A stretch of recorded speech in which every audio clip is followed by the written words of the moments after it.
If I could call Mr. Mark Drakeford, please. Thank you. Yr oedd yn datgan yn ddaethant ac yn wir ac yn cadarnhau y byd. And declare and affirm that the evidence I shall give shall be the truth, the whole truth, and nothing but the truth. If you could start with giving us your full name, please. It's Mark Drakeford. Mr. Drakeford, you have provided a witness statement for the purposes of this module, and we've got that displayed at INQ 3071209. You signed that statement on the 13th of December last year. Are the contents of that statement true to the best of your knowledge and belief? They are. You also provided a witness statement for Module 1, and we can see that at INQ 301778804. That's been signed in the usual way with a declaration of truth as well. You also gave evidence in Module 1, and the transcript of that evidence is available on the inquiry website. And you have also provided 2 further witness statements for Module 2. If we can just identify those. The first we see there, it's INQ 302734747, and then the second, it's INQ 302801990, and those 2 have been signed with statements of truth. Mr. Drakeford, we're very grateful for the provision of those statements and also your assistance to date. If I can deal first with your background and career, it is very well known that you are the First Minister of Wales. You have been so since December 2018. Before entering politics, you have worked as a probation officer, a youth justice worker, and a Barnardo's project leader. Between 1991 and 1995, you lectured in applied social studies at the University College of Swansea, now Swansea University. You then moved to what is now Cardiff University, first as a lecturer and later as a professor of social policy and applied social sciences. Alongside your university lecturing in 2000, you became a special advisor on health and social policy and later served as the head of the First Minister's political office. You then succeeded Rhodri Morgan as the Assembly member for Cardiff West when Mr. Morgan retired in 2011. In 2013, you were appointed Minister for Health and Social Services, a post you held until May 2016 when you became Cabinet Secretary for Finance and Local Government. You became First Minister and leader of Welsh Labour in 2018. Is that all correct? That's all correct. Although you announced on 13th of December last year that you would stand down as First Minister, you remain First Minister until your successor is selected. Is that right? Correct. Mr. Drakeford, your experience is important for a number of areas in this module because in practice you've worked inside the Welsh Government, including a decade in the First Minister's office since the outset of devolution in 2000. You've therefore got a vast knowledge of government, how the Welsh Government machine works in practice. You've also been Health Minister and Minister for Local Government, and so are very familiar with the work of the NHS and local government in Wales. You've also, as I've spoken about, been Finance Minister. You therefore negotiated the current funding regime in Wales. You therefore understand the complex issues of government and intergovernment finance. And obviously last and by no means least, as First Minister, you were head of the Welsh Government and so had overall responsibility for Wales's pandemic response and also its engagement with the UK Government and the other devolved administrations. Unsurprisingly, therefore, there is much to cover this morning and this afternoon. If I can start, please, with some questions about your role as First Minister and the decision-making structures within the Welsh Government. You say at paragraph 14 of your witness statement that you are primarily responsible for the formulation, development and presentation of Welsh Government policy, and you say that this did not change during the pandemic. Is that right? That would be right. As First Minister, you chair the Welsh Government Cabinet.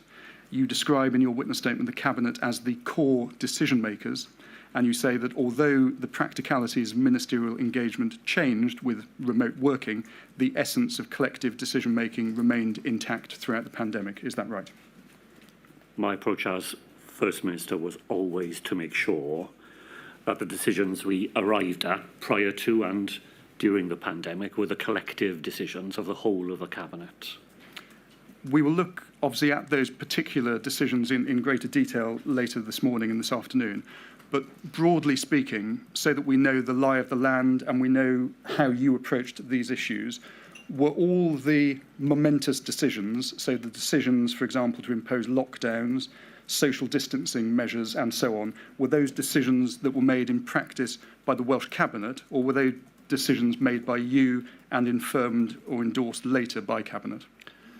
The decisions were always the decisions of the Cabinet, either made directly in the Cabinet and almost always in that way. Occasionally, and particularly in the very early days, they were made drawing on the clear knowledge of what the Cabinet would have decided because of prior discussion, but made sometimes in a COBRA meeting where I am the only representative of the Welsh Government present. I understand. Although, as you've explained, the full Cabinet led on collective decisions during the pandemic, individual ministers were required to make decisions within their own portfolio responsibilities. And you make the point, it's paragraph 39 of your witness statement, that you expect ministers to exercise portfolio responsibilities themselves, save where, first, a decision requires a cross-government set of resolutions, and secondly, the issues are so significant that it needs to be elevated. Perhaps just to illustrate the point, the closing and reopening of education settings during the pandemic, is that a decision for the Minister for Education, or would that have been a decision for Cabinet? Well, I think the decision itself rests with the Minister, but given the significance of that decision, it would only ever be made in the full knowledge of what Cabinet colleagues would have contributed to that decision. So it's made by the Minister, but it's made in the context of discussion across the whole of the ministerial team. Although the inquiry understands that there were certain structural changes within the Welsh Government during the pandemic, so for example, the creation of a Director General for COVID-19, and certain people obviously moved positions. In terms of who made the key decisions, am I right that that remained always the Welsh Cabinet, as you explained, with you acting as first among equals, and then individual ministers when the decision fell within their portfolio? Yes. To what extent, Mr. Drakeford, do you accept personal responsibility for the core decisions taken during the pandemic, as opposed to accepting it on behalf of your administration? Well, no, I accept responsibility myself for all the decisions that we made. In the end, I am the First Minister of the government, and while I am a very firm believer in what is called distributed leadership rather than hierarchical leadership, in the end, the decisions that were made in the Cabinet are signed off by me, and in that sense, I am responsible. I'd like to next explore with you some of the legal, technical, structural problems or issues that presented themselves when liaising and dealing with the UK government and the other devolved administrations during the pandemic. The inquiry understands that there was an intergovernmental relations review established in March 2018, which ended in January 2022 and reported then. The idea behind that review was to improve intergovernmental structures and ways of working. And we understand that that review has led to a new architecture for intergovernmental working, which I will come to in due course. I'd like to just start, though, with the arrangements for intergovernmental relations as they stood at the start of the pandemic. Starting point is the Memorandum of Understanding, and we've got that at INQ 302566804. As we can see there, I think the memorandum was first agreed in 2001, but it was reviewed periodically, and this is dated October 2013. If we can please have a look at page 9, paragraph 23. Thank you very much. So over the page as well. So this recognises that although most contact between the four nations should be carried out at a bilateral or multilateral basis between departments, there nevertheless needs to be some central coordination of the overall relationship, and therefore the four nations agreed to participate in what was known as the Joint Ministerial Committee, the JMC. If we can please have a look at page 12, paragraph capital A 1.3. We can see there it was agreed that plenary meetings of the JMC would be held at least once a year. They would consist of the Prime Minister or his representative who would chair the meeting, and then you have Scottish, Welsh First Ministers together with ministerial colleagues, Northern Irish First Minister and Deputy First Minister, and then Secretaries of State, the Territorial Secretaries of State. Now, the inquiry has heard evidence that prior to 2019, JMC meetings would generally take place as was envisaged in this Memorandum of Understanding once a year. Is that your understanding?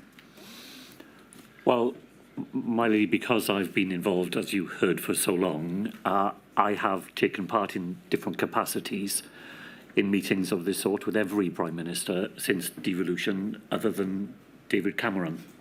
So I started attending these meetings when Tony Blair was Prime Minister, continued under Gordon Brown, and then with Mrs May and her successor. So yes, and actually they would sometimes happen more frequently than that, and beneath the First Minister and Prime Minister JMCs, they were very active JMCs which brought ministers together around a particular topic.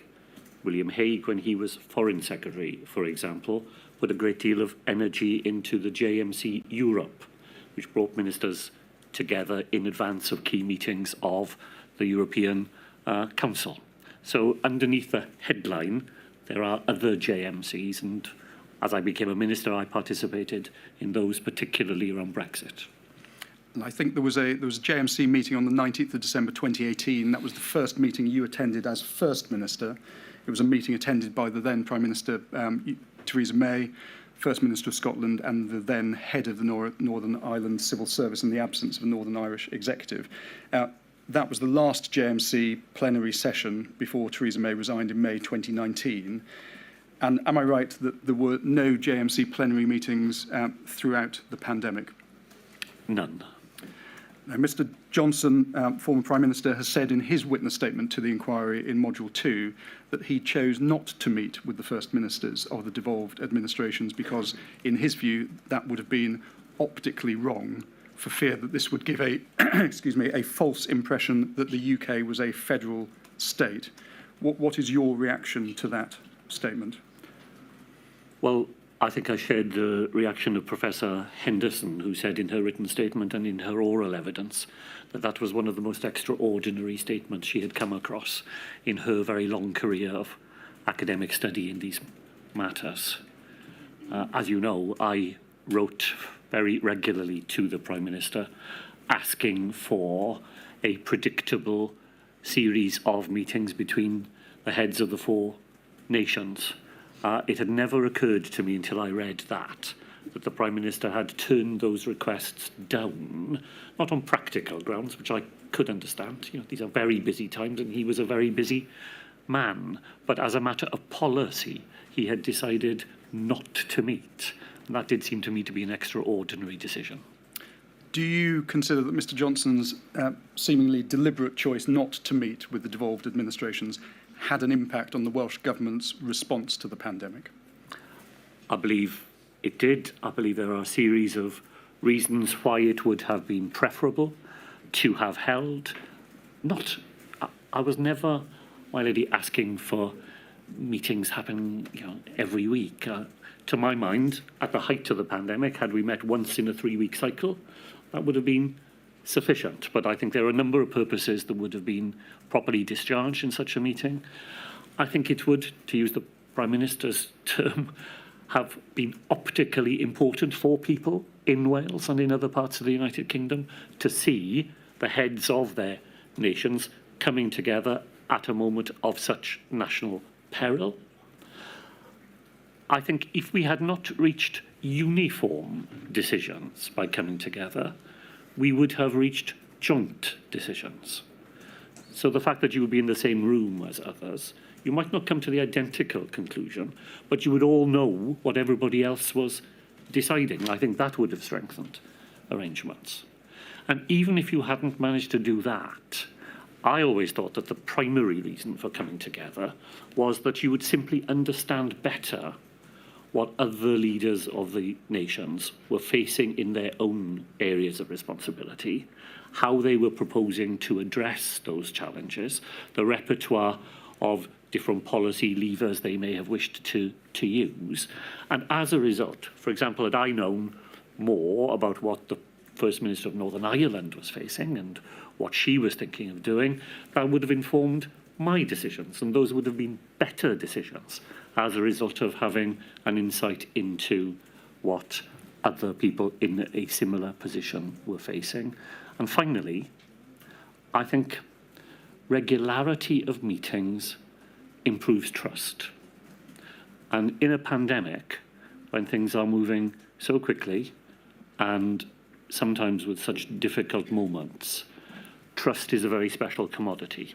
I think if you look at the meetings with Michael Gove, by the time we've met weekly for about 6 weeks, you can just see how the conversation is different, how it flows more freely, how people are franker with one another because they have become used to being in each other's company and having those sorts of discussions.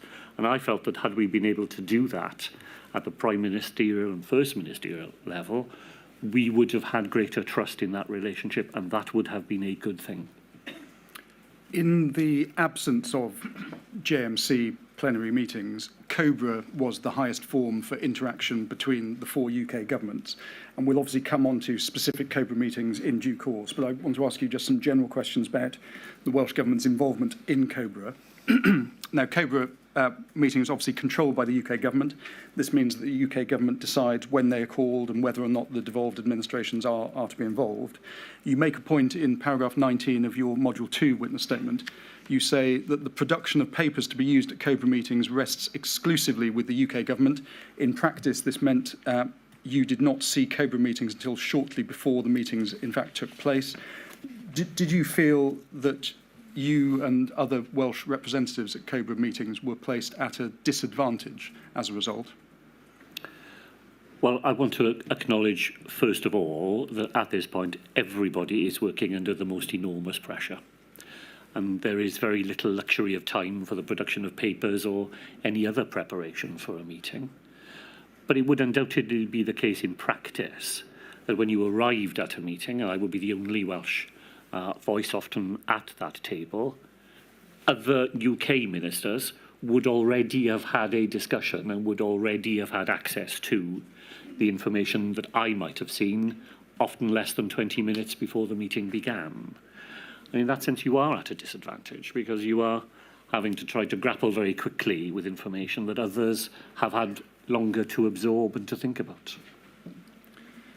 The inquiry heard evidence in Modules 2 and also in Module 2A that concerns were expressed by some within the UK Government, perhaps most vocally by Mr Cummings, about including the devolved administrations in COBRA. We see Mr Cummings' witness statement, it's INQ 30273872, paragraph 82. We're looking at the COBRA meetings with the devolved authorities were particularly bad, as Sturgeon immediately briefed everything discussed to the media. They therefore became even more scripted, formulaic and pointless than the normal cabinet. They were handling meetings rather than the place where issues were really hashed out. So the suggestion obviously being made there by Mr Cummings is that there couldn't be an open discussion at COBRA when the devolved administrations were present, as things would be leaked to the press. Are you aware at the time that there were these concerns being expressed within the UK Government? Well, I would have been aware of anxieties in the UK Government, but I would also have known that they could not have pointed to a single example. I sat in JMC after JMC with representatives of the Scottish Government, sometimes talking about very sensitive matters indeed in relation to Brexit. And there was not a single example that the United Kingdom Government could have pointed to where either the Welsh Government or the Scottish Government put into the public domain information that had been shared with us on a confidential basis. So while I was aware of and to an extent could understand anxieties, I don't think there was an evidential basis for them. On the 13th of March, Mark Sedwell, then Cabinet Secretary, wrote to the then Prime Minister, and we can see that letter at INQ 301823338. If we could have a look at page 2, fourth paragraph. What is being proposed to the Prime Minister here is setting up a new rhythm of meetings, including a daily 9 a.m. Prime Minister meeting with a small group of ministers and key advisers. And then if we can go over to paragraph 7, straddling pages 2 and 3, thank you. You will also need to decide how you want to involve the devolved administrations. Instead of inviting them to your 9 a.m. meetings, I propose continuing to including them in COBRA, as public service delivery is where their main challenges will be. I would also recommend a regular meeting with First Ministers, either chaired by you or CDL, Chancellor of the Duchy of Lancaster, to update them on the response. Were you aware of this proposal at the time? So this is the 13th of March. No.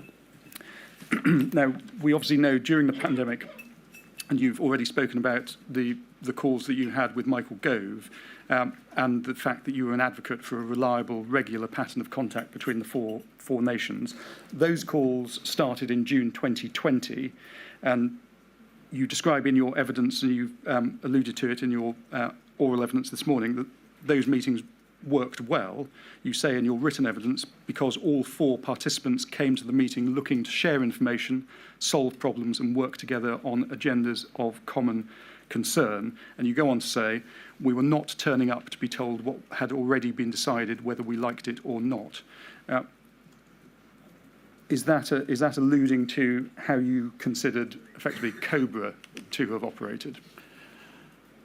Well, that wouldn't be a fair characteristic of the whole of COBRA, because I took part in COBRA debates which were genuine debates and where a variety of views were canvassed.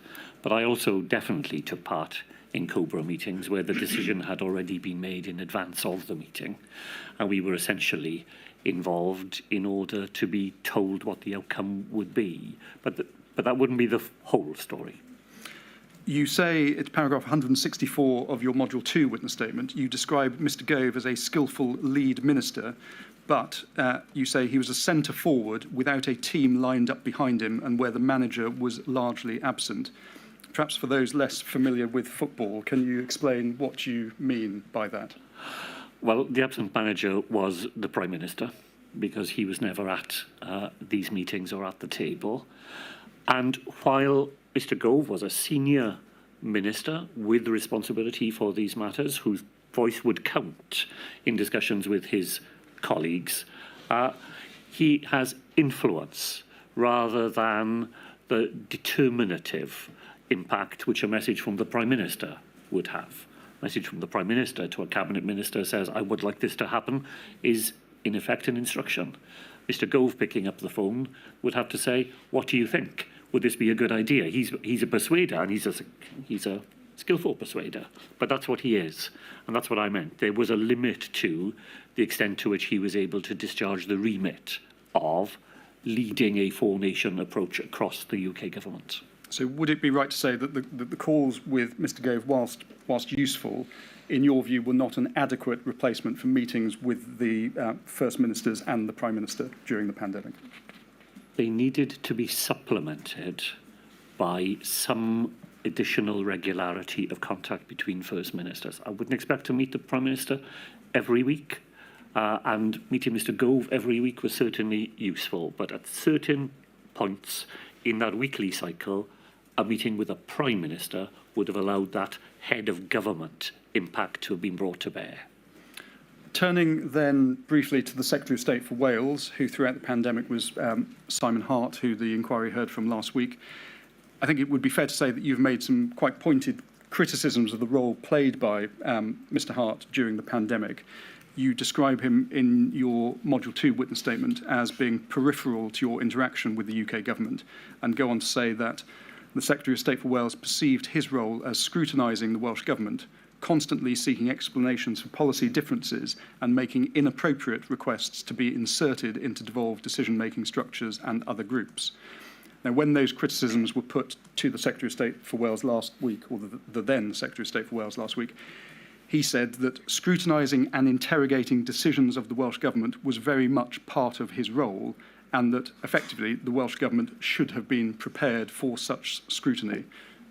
Do you agree, and do you have comments on that evidence?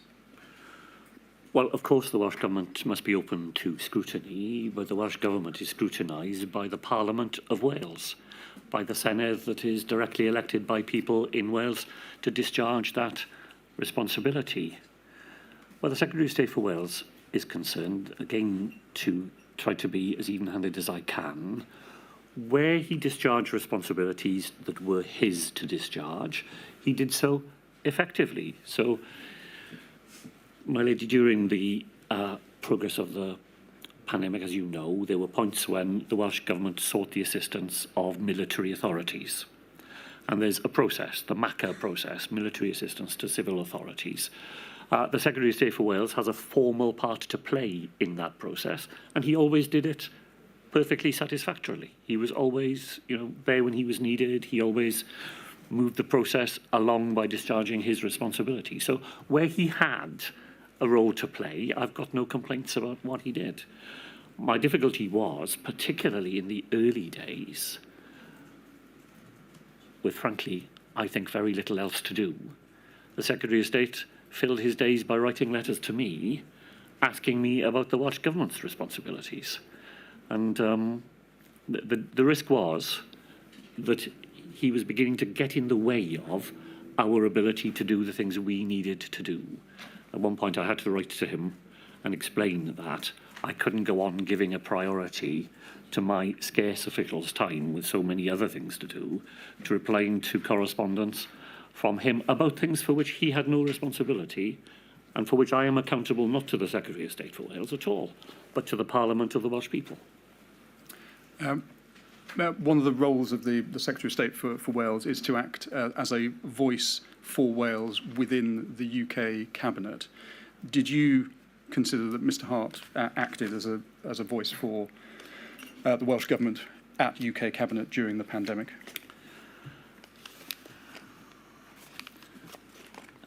UK cabinets have some hierarchical implications within them, and the Secretary of State for Wales is not to be found near the top half of that hierarchy. I'm afraid I would say that the Secretary of State for Wales was far more the voice of the UK government in Wales rather than the voice of Wales in the UK cabinet. Now, you've mentioned several times in your written evidence and also this morning the effectiveness of the approach that Michael Gove took in the meetings that you had with him, effectively acting as a key link person between the UK government and the devolved administrations. In your view, in the event of a future pandemic, where does that leave the territorial offices of the Scottish office, the Wales office, the Northern Irish office? Are those offices being made redundant? Do you see them having a different role, or should they have a different role in the event of a future pandemic?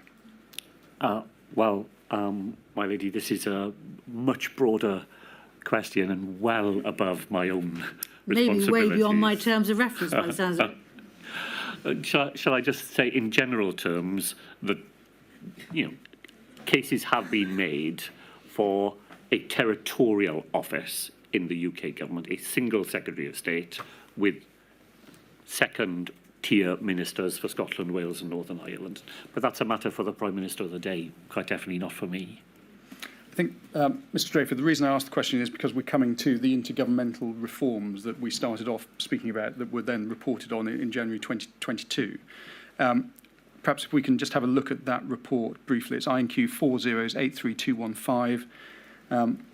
And this, a couple of other witnesses earlier in the inquiries have been taken to this, and this establishes a new framework, a new set of structures for managing intergovernmental relations. And perhaps briefly we can just have a look at paragraph 11 on page 3.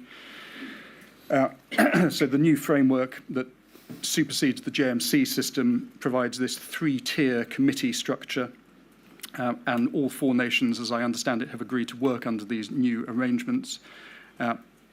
You say at paragraph 201 of your Module 2 witness statement, you make the point that the new intergovernmental arrangements have never been fully implemented, and in any event, you say, they need to be animated by the necessary cooperative spirit for them to take the strain of responding to a prolonged and profound emergency. So my question is simply this. In the event of a future pandemic, do you believe that these new arrangements for intergovernmental working will be effective?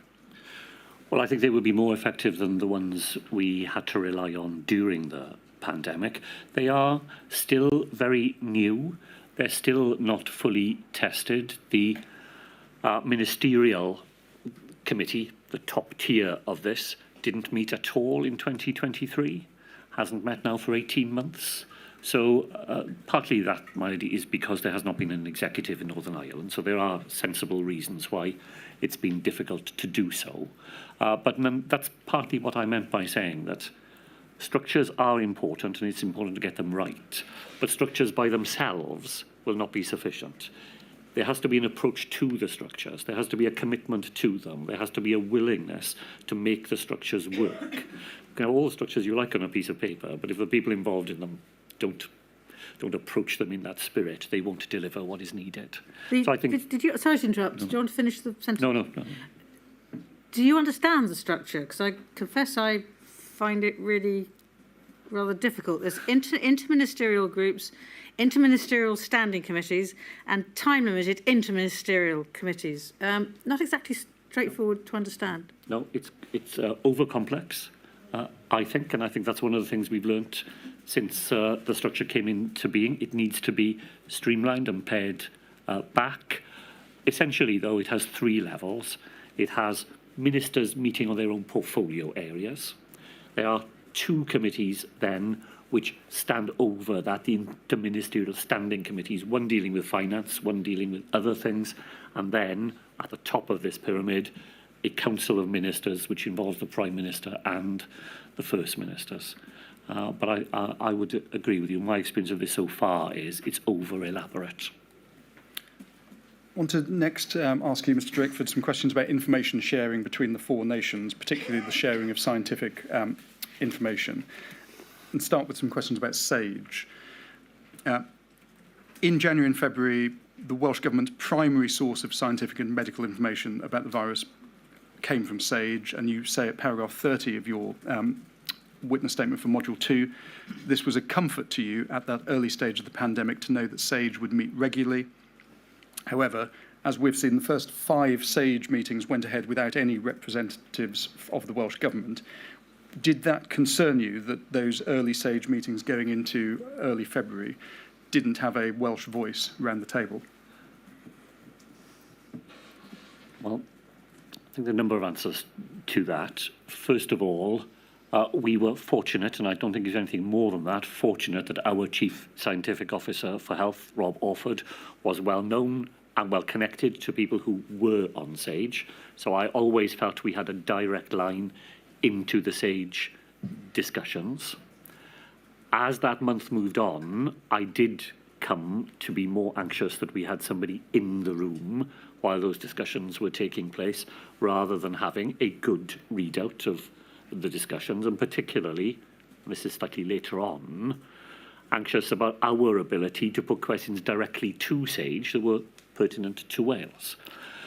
But in those very early days, it did not occur to me that there was a particularly Welsh angle on what was a global phenomenon. So SAGE in those early days is less concerned with domestic impacts than in collecting the information of what was happening elsewhere in the globe. And at that point, I did not myself see that there was a particularly Welsh angle or contribution to that. So in the beginning, I didn't have concerns. They did grow a little as the weeks went by. The inquiry heard evidence in Module 2 from Professor Henderson that SAGE data and advice had an English frame of reference. From what you've just said, do you agree with that? Well, I do agree with it to an extent. The United Kingdom is a voluntary association of 4 nations, but they're very different in size and scale. So if you have a population of 55 million to draw evidence from, that's always going to provide you with a richer source of evidence than a population of 3 million. So, so in some ways, I don't think we should be surprised that a lot of the information that SAGE has is from the largest nation. However, there were times when there would have been specific dimensions that were pertinent to Wales, where you struggle a bit to see where SAGE was finding the evidence it might have needed to make sure that Welsh circumstances were being taken into account in its deliberations. You identify another issue with SAGE at paragraph 30 of your Module 2 witness statement. You say there was no reliable protocol which made it clear that SAGE in fact worked for all 4 nations and not just for England. And you give 2 reasons for that. First, you say you had to ask COBRA to make SAGE advice available to the Welsh Government. And secondly, you could not ask SAGE to carry out any bespoke research without prior agreement from COBRA. Is that right? That is right.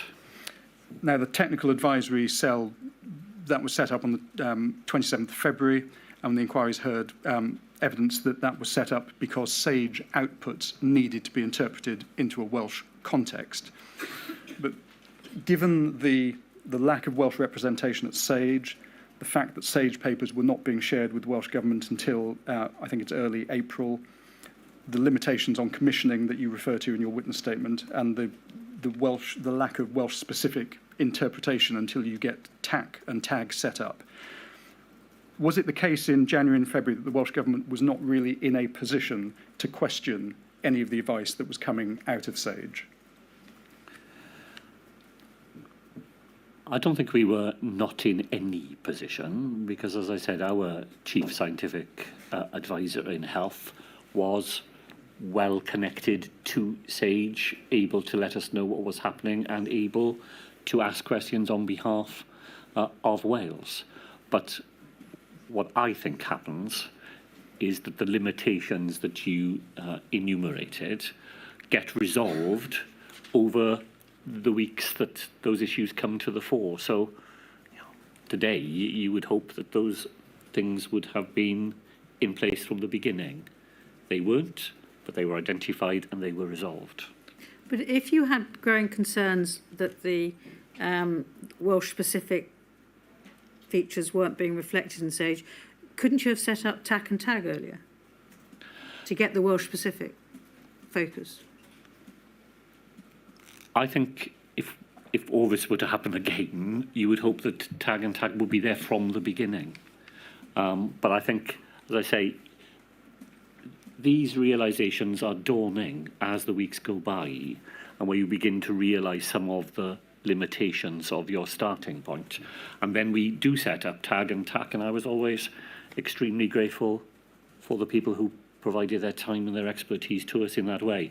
And even if we, in a future event, had better representation at SAGE, better access to their information, better ability to ask them to do work for us, I'd still have TAG and TAC. I wouldn't not have them, because I think the job they did in turning that more general information into specific advice for Wales would still be very, very valuable.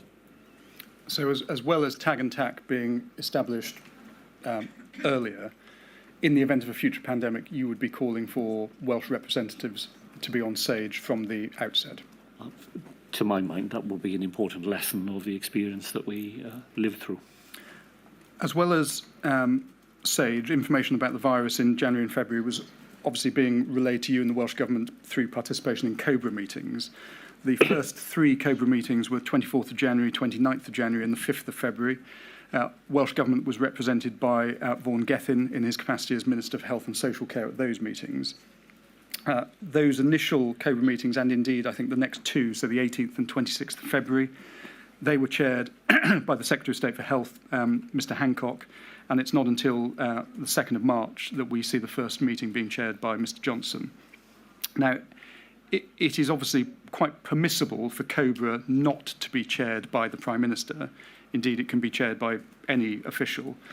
You, however, commented in your evidence that there is a clear enough case for concluding that the Prime Minister should have chaired earlier COBRA meetings, but you say not for the purposes of reaching different outcome in terms of the work done by COBRA, but in terms of giving a greater impression that the crisis was being taken seriously.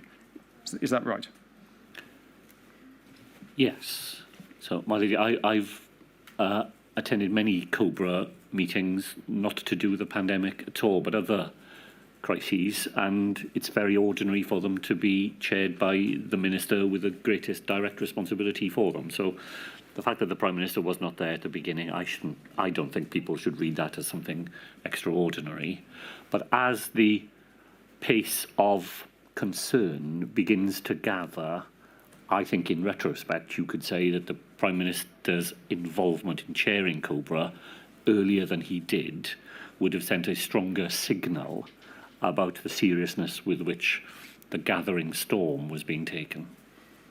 Now, the first COBRA meeting that you attended was the 18th of February, so you did not attend the first three meetings. I mean, might it be said that your non-attendance at those first three meetings indicated that the unfolding crisis was not being taken seriously by the Welsh Government? Well, I think there are two reasons why I wouldn't agree to that proposition.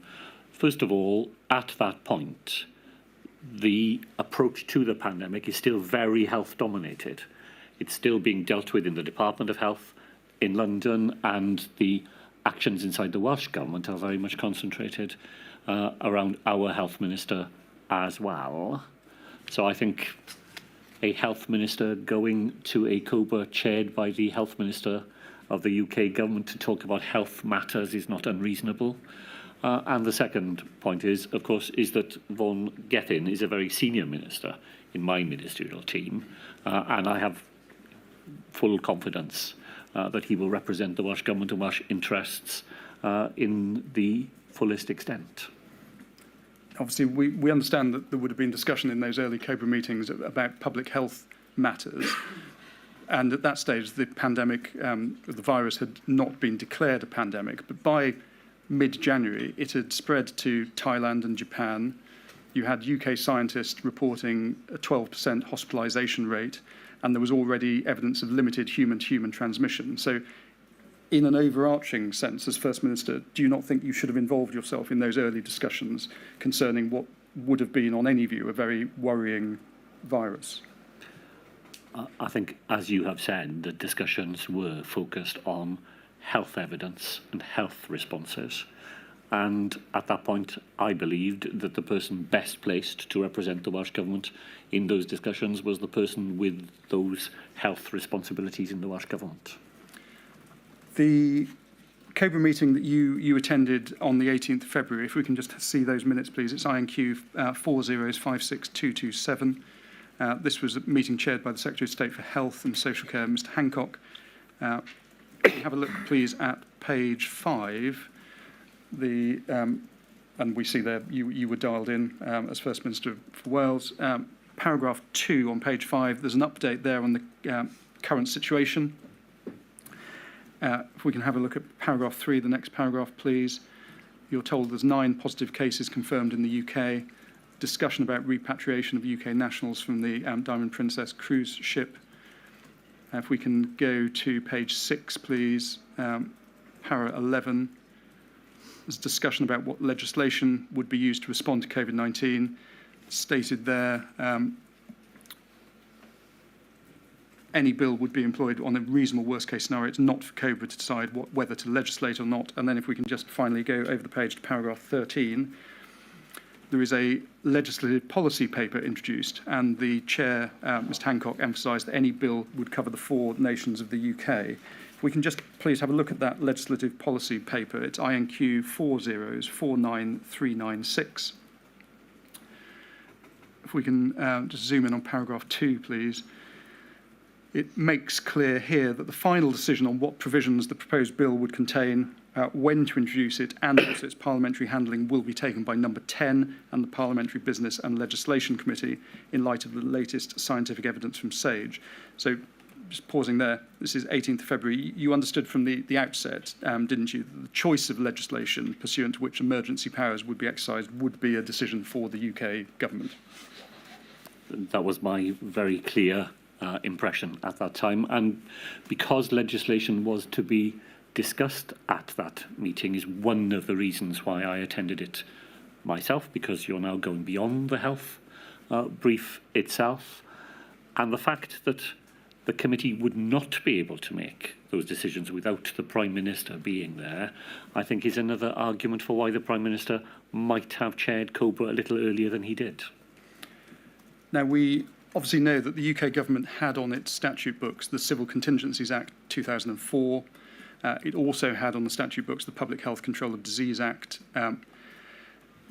Under the former, so under the Civil Contingencies Act, you'd have understood that decisions would be made by the UK government, and the Welsh government would act as a Category 1 responder, so effectively implementing decisions made by the UK government, whereas under the Public Health Act, it would be the Welsh Government making the actual decisions for themselves.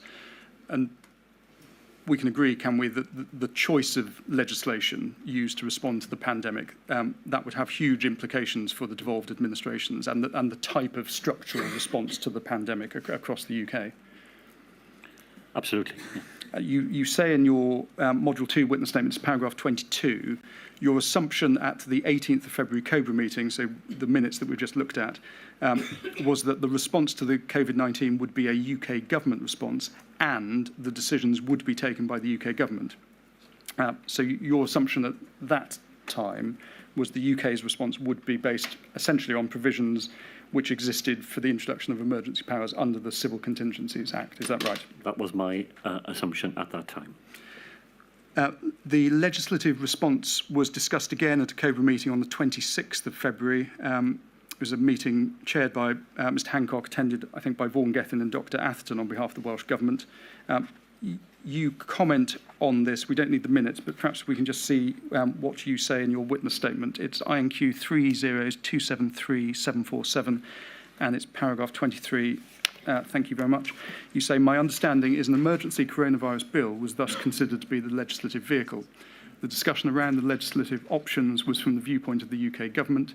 It was the UK government that exercised the relevant powers in the Civil Contingencies Act. However, my own impression at the time was that the coronavirus bill would mirror the essential scheme of the Civil Contingencies Act and that the primary decision-making power would remain with the UK government to be implemented by the devolved governments.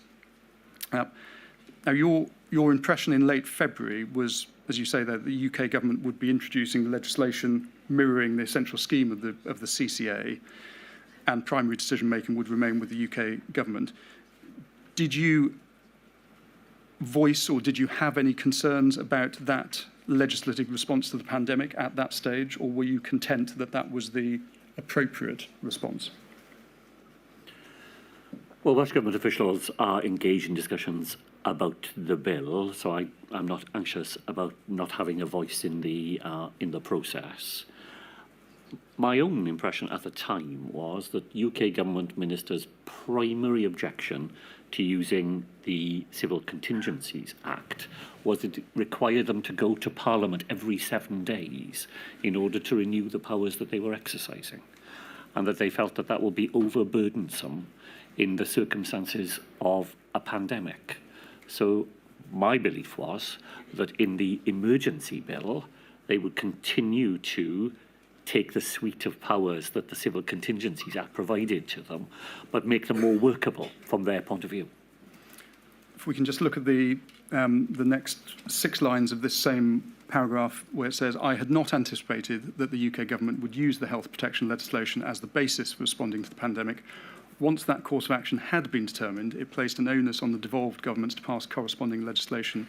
And below, I comment further on the unintended consequences of this decision for divergence. Now, we'll talk about divergence in decision-making and what you describe as unintended consequences of that decision a bit later. I'd just like to focus on when the decision was taken to legislate using public health powers as opposed to the CCA and the impact that that had on Welsh Government decision-making.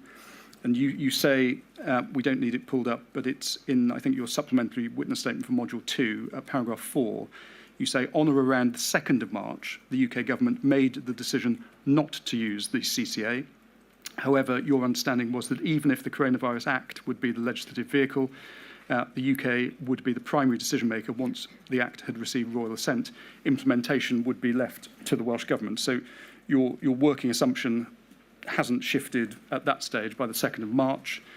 We then skip forward to a Cobra meeting on the 20th of March, and you deal with this at paragraph 52 of your Module 2 witness statement, and you say this, the meeting recommended that the Public Health Act 1984 be used rather than the CCA as the legal basis for government action in responding to the pandemic. And I'm right in saying, aren't I, that 20th of March Cobra meeting, that was the first time that you were told that public health powers would be used to respond to the pandemic? My lady, I do think this is a profoundly important part of the debate, and I know the dangers of looking retrospectively at these things, but the lack of clarity over the legislative basis for the powers that will be needed continues all the way through March. My belief right up until the 20th of March is that the essential decisions would remain in the hands of the UK government and that devolved governments would be implementers of those decisions. Even at the 20th of March, there is further confusion over the next couple of days as to where the ability to exercise public health powers lie. And there is an extraordinary exchange of messages between Mr Gove and Mr Hancock on the 30th of May, in which Mr Hancock says, "I've seen this submission. It's disgraceful that lawyers don't understand where these powers lie because public health is not devolved." So here is the Secretary of State for Health in England getting the most basic thing entirely wrong. He has advice from his lawyers, which is correct, that once the decision had been made to use the 1984 powers, then the decisions would move to Scotland, Wales and Northern Ireland and for ministers in London for England, and that we would have an obligation to discharge those responsibilities once they were placed in our hands. But as late as the 30th of May, the Secretary of State gets that entirely wrong in his exchange with Mr Gove. So if we were to look to the future and draw any lessons from the experience, then getting clarity early about the legal basis on which these most profoundly consequential decisions were being made, I think that's, when you work your way through it again, it's pretty alarming that on the 20th of March we are still resolving this. But both nations knew that they had Public Health Act powers on their own statute books. Just playing devil's advocate, could it not be said that you ought to have been, rather than assuming it would be the CCA or a new bill, but a version of the CCA that would be used as the legislative vehicle to respond to the pandemic, should you not have been questioning that as far back as the 18th of February, when there's the first discussion about legislative response, and asking, well, where are we? Where is this going? Given that it has such, as you say, a profound impact. Well, I think that would have required quite an imaginative leap on the part of the Welsh Government.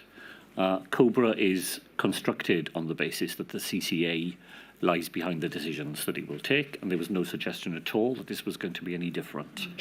All the discussions about legislation seemed to me to be clearly on the premise that decision-making in a national emergency would lie in the hands of UK ministers. I think it would have been quite, a sort of sidestep for the Welsh Government to say, but surely there's a different way of doing this using powers we've already got. And quite clearly that had not occurred to me, because the 20th of March is the first point at which I begin to realise that this is a looming reality.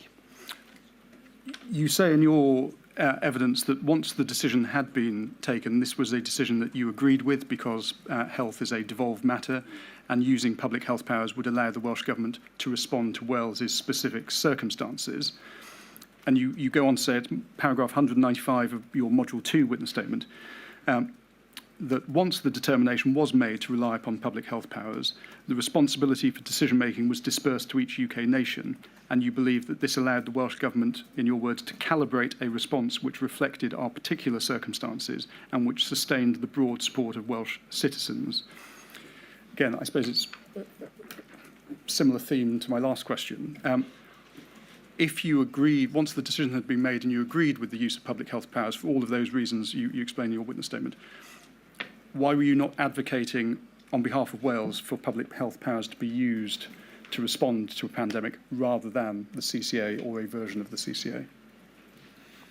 Because until the 20th of March, there was no suggestion at all that that was the turn of thinking that the UK government had come to. Once they do come to it, maybe I would have changed one word in my own statement when I heard you read it. It isn't simply that a decision to use public health powers allows Welsh ministers. It requires Welsh ministers. These now become your responsibilities. You have no option but to exercise them because the responsibility has been placed in your hands. Coming back to the point I said we'd pick up on about unintended consequences that you refer to in your witness statement, was that something that you thought at the time was appreciated by the UK government? I think that's probably what I meant when I used the word unintended consequences. I don't think it was apparent to UK ministers at the time that by placing that responsibility at the nation level, that meant that there would now be decisions being made by others over which they had no direct control. So I think that was a dawning realisation for UK ministers. You can begin to see it as early as the 23rd of March, though, the decision of Cobra in lockdown, because there are already nuances that are different there. There's a discussion in which the Mayor of London, myself and the First Minister of Scotland are arguing that construction sites ought to be covered by the new arrangements, and the UK government is taking a different view. So there are already small signs from the very beginning that there would be some differences in implementation, but I think it was a dawning process rather than a clearly plumbed in recognition from the outset. Now, perhaps, Mr. Drakeford, for some of the reasons that you've just given, the inquiry has heard evidence in Module 2 from some UK government ministers and former ministers that they regret the decision not to use the Civil Contingencies Act to respond to the pandemic. Mr. Johnson, in his evidence in Module 2, has said that in the event of a future pandemic, the UK should be treated as a single epidemiological unit, and that the best approach is a UK-wide one with no differences between the four nations. And that evidence was echoed by Simon Hart at the end of last week when he gave evidence to the same effect.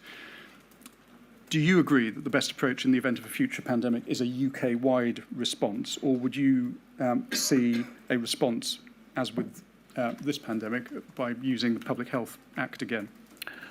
Well, I definitely don't think that the evidence suggests to me that decisions made in London would have been better decisions as far as Wales is concerned. We are just inevitably closer to the ground, more aware of administrative structures, alert to the different patterns of the disease. In the Welsh case, simply better able to communicate in the bilingual way in which Wales operates. So I definitely don't agree that better decisions would have been made from Whitehall than in Wales. I think there is a different way, however, in which strengthened ability to coordinate between the four nations would have been preferable to the pattern that we ended up with, and that would have allowed a different degree of coordination and joint decision-making that we ended up with. And that's a preferable way, I think. Before we leave the question of divergence, you will have been aware that both Mr. Johnson and Mr. Hart have given evidence to the inquiry that there was a risk of the devolved administrations being, in their words, different for the sake of being different. And in fact, Mr. Hart arguably went further and stated that the Welsh Government actively sought differentiation for no other reason than to be different and to set Wales apart from the other nations in the UK. Was the need to be different for the sake of being different ever part of your thinking or the thinking of the Welsh Government? Well, I absolutely refute the assertion of the Secretary of State for Wales, for which I notice he provided no evidence at all. My lady, I am a believer in the United Kingdom. You know, I lead a government that wants the United Kingdom to succeed and faces considerable political opposition from people who believe that Wales's future will be better separated from the United Kingdom. I had no motivation of any sort to make decisions for the sake of being different. And I think my effort through the whole pandemic is to try and find better ways of coming together to make better informed decisions. And I don't think the Prime Minister or the Secretary of State could offer you a single specific instance to justify the charges that they have made. Move away now from legislation, devolution, divergence, and ask you some questions about the Welsh Government's initial response in the early months, so January to March 2020. You say in your evidence that although you were aware of COVID-19 in January and February, it was not a priority of the Welsh Government. And you go on to say that as February 2020 moved on, responding to the extreme and adverse weather conditions that caused widespread and significant flooding throughout Wales was, your words, the most urgent matter facing the government. And it wasn't until March that COVID moved up the Welsh Government's priority list until it became the most significant matter. Is that a fair characterisation of the position? Well, the early months of 2020 are dominated from a Welsh Government's perspective by the risks of a no-deal Brexit, which was imminent, by winter pressures in the health service, which are always at their most pressing in early January, in our anxieties to pass a budget through the Senedd. We are a government with a very slim majority, and you've got to pass a budget.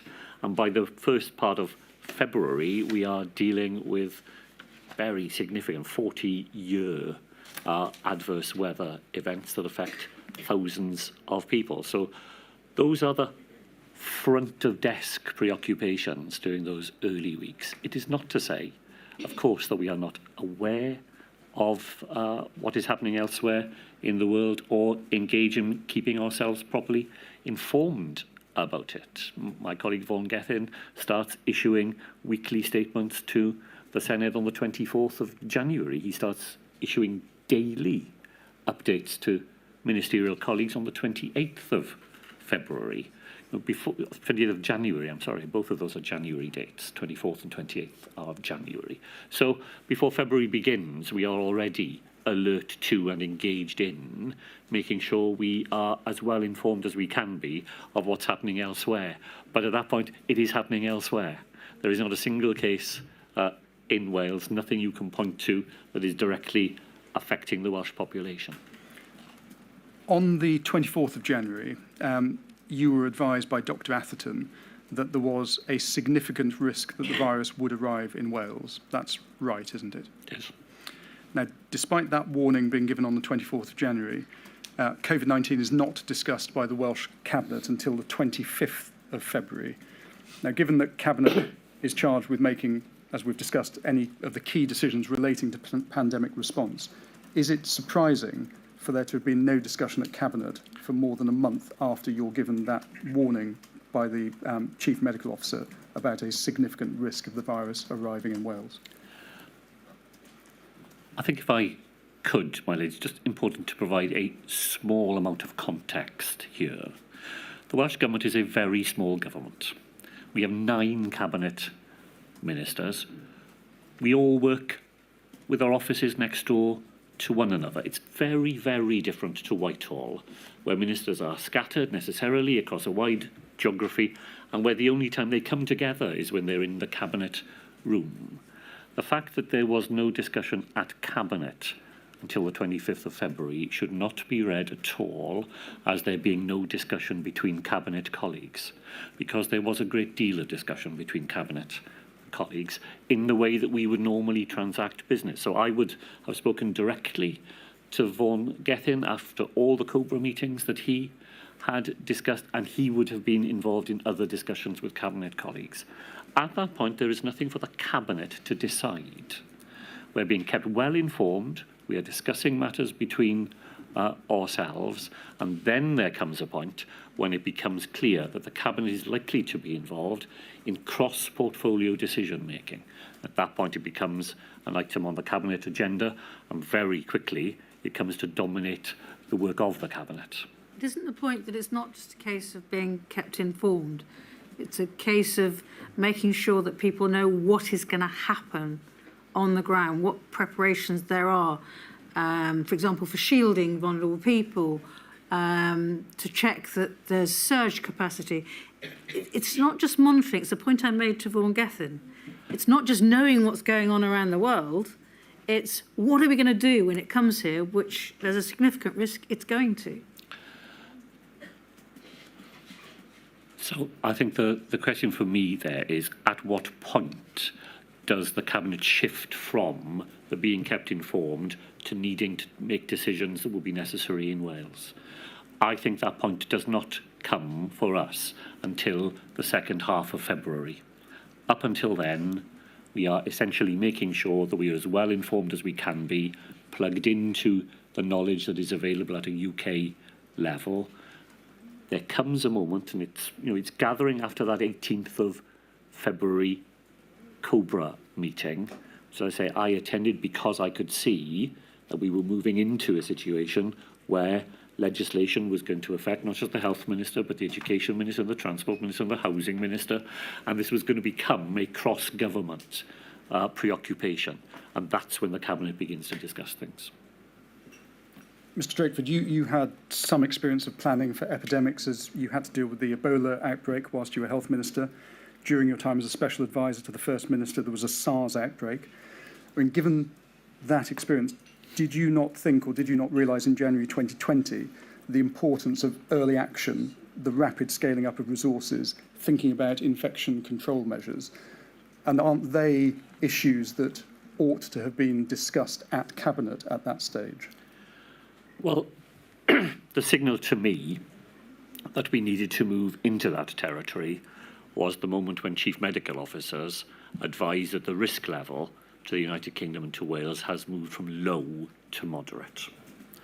Right until the point at which the Cabinet begins to discuss things, the advice from our Chief Medical Officers is the risk to Wales is low. And when that is your primary signal, it doesn't read to me like a signal that we need to start mobilising in that purposeful way all the things that you listed. When the signal changes, and the signal is now, it's gone from being low to being moderate, that's the point at which the Cabinet does become engaged in exactly that list of considerations. There's a very plausible case, well, I'm not denying it at all, that that signal should have been read earlier, and that we should have moved what we were doing some weeks earlier into the year. But the signal wasn't there at the time. At the time, the signal is this is a low risk. You know, it's not as pressing or right in front of you as some of the other risks that we are dealing with. But at the point that the risk level rises from low to moderate, you see the Welsh Government gearing itself up, and the Cabinet gearing itself up to grapple with some of those matters. Eleanor Morgan gave evidence yesterday, and she said that if the Welsh Government were given their time again, we would recognise that we probably should have been making earlier preparations throughout January and February. Do you agree with that? I think I've just said that there's a very plausible case for saying that, but that is with the lens of hindsight applied to it. If we knew then what we knew now, there are many things we might have done differently with better knowledge. In the knowledge of the time, we moved when the signal to us suggested to us that that was necessary. The inquiry has heard evidence from various sources. So I'm thinking particularly Professor Sir Chris Whitty. He told Module 2 that he was under no illusions that the UK was well set up to meet a challenge of a major pandemic, because he said he knew investment in healthcare had been suboptimal. He knew that the planned flu plans, such as they were, wouldn't necessarily stand up to the challenges of a coronavirus. And also he was aware that there was no sophisticated or scaled up test and trace system, in contradistinction to some other countries. In general terms, in late January, early February, were you aware of those concerns? Was that a viewpoint you shared in Wales? Well, we would certainly have shared the view that a prolonged period in which the funding of public services was not what it needed to be would have left the system more vulnerable to a sudden and major impact. We would absolutely have understood and shared that. I would certainly have been aware that we did not have a test and trace capacity of the sort that we were eventually able to mobilise. I received advice in the middle of February that Wales had the capacity to carry out 100 tests a day, and that in normal circumstances that was sufficient to meet our needs, but it clearly was not going to be sufficient to meet a mass testing regime. So some of the points that the CMO for England makes there, I think, would have been known to us. Just before we move, can I go back? I'm sorry about this, Mr. Poole. Can I go back to the advice you were getting, Mr. Drakeford? You said that your CMO advised you in January of significant risk. I always call significant a Weasley word on the basis it can mean a lot of things to different people. But it usually means something to Mark, significant. And then you say you're getting advised it was low risk, that the virus was coming to Wales. Did you interrogate that advice and say, well, wait a minute, back in January you said it was significant? and therefore something that should be marked. And now you're saying low. Did you interrogate it? Did you ask questions of why you were getting that advice? We'd certainly have had opportunities to discuss it directly with our Chief Medical Officer, but my understanding at the time would have been the risk to the United Kingdom is low. The chances of it coming here are not significant. If it does come here, then the risk will be significant. That's the distinction I think that was in my mind. You know, the risk of it happening is not, it's at the low end of the spectrum. If it were to materialise, then the risk will be significant. So I think you can understand that the Chief Medical Officer was making two separate but linked points. Can I say that again? Is that No, it's the distinction between there's a risk of serious rain and a serious risk of rain. Yeah. I would have thought that significant risk means that there's a likelihood or very real possibility it's coming. So it's not a risk of serious rain, it's a serious risk of rain. Well, I agree. You can definitely read it that way. Had that been the intention, I would have expected, though, that the Chief Medical Officer would say, and therefore, these are the things you need to be doing now. And there wasn't advice of that sort, either through Sir Chris Whitty or through other Chief Medical Officers or in Wales at that point. So I think had the Chief Medical Officer meant ministers to understand this is coming and it's coming your way and you need, they would have been, and you need to do this. But there wasn't. And so I think that what he meant was the risk is low. That's what we're being told. If it happens, it will be significant. And that was accepted without interrogation? Not with, I wouldn't say without interrogation, because we would have had an opportunity to discuss it. But the fact that it was unanimously the view, had that been an idiosyncratic view of the Welsh CMO, then you would have expected quite a lot of interrogation, given that he is mirroring the advice that all his fellow chief CMOs are giving in every part of the United Kingdom. I don't think you would have thought that there were major alarm bells being sounded. Mr. Drakeford, as well as assessing risk, one also has to assess likely harms.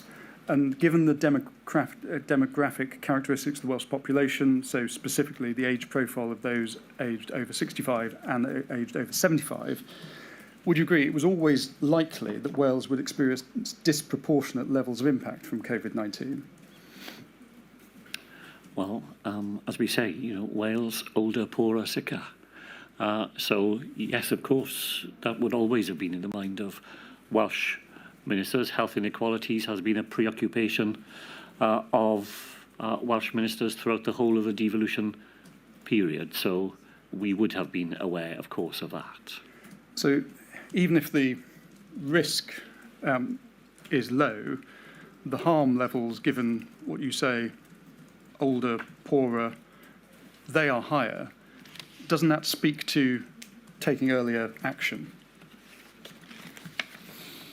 I don't think that's an unfair point to make, whether by itself it would have been enough to make Wales what would have been an outlier in the preparations that were being made across the United Kingdom. I'm not sure that it bears that much weight. And I think in fairness to you, you do say in paragraph 17 of your Module 2 witness statement, you say, looking back on matters and given what we now know, there is strong evidence to suggest that more stringent action could have and should have been taken sooner. I just want to explore with you briefly before we take a break what stringent action you think ought to have been taken by the Welsh Government in January and February. And if I can just start with the Emergency Coordination Centre, Wales. The inquiry has heard evidence from Dr. Quentin Sandifer.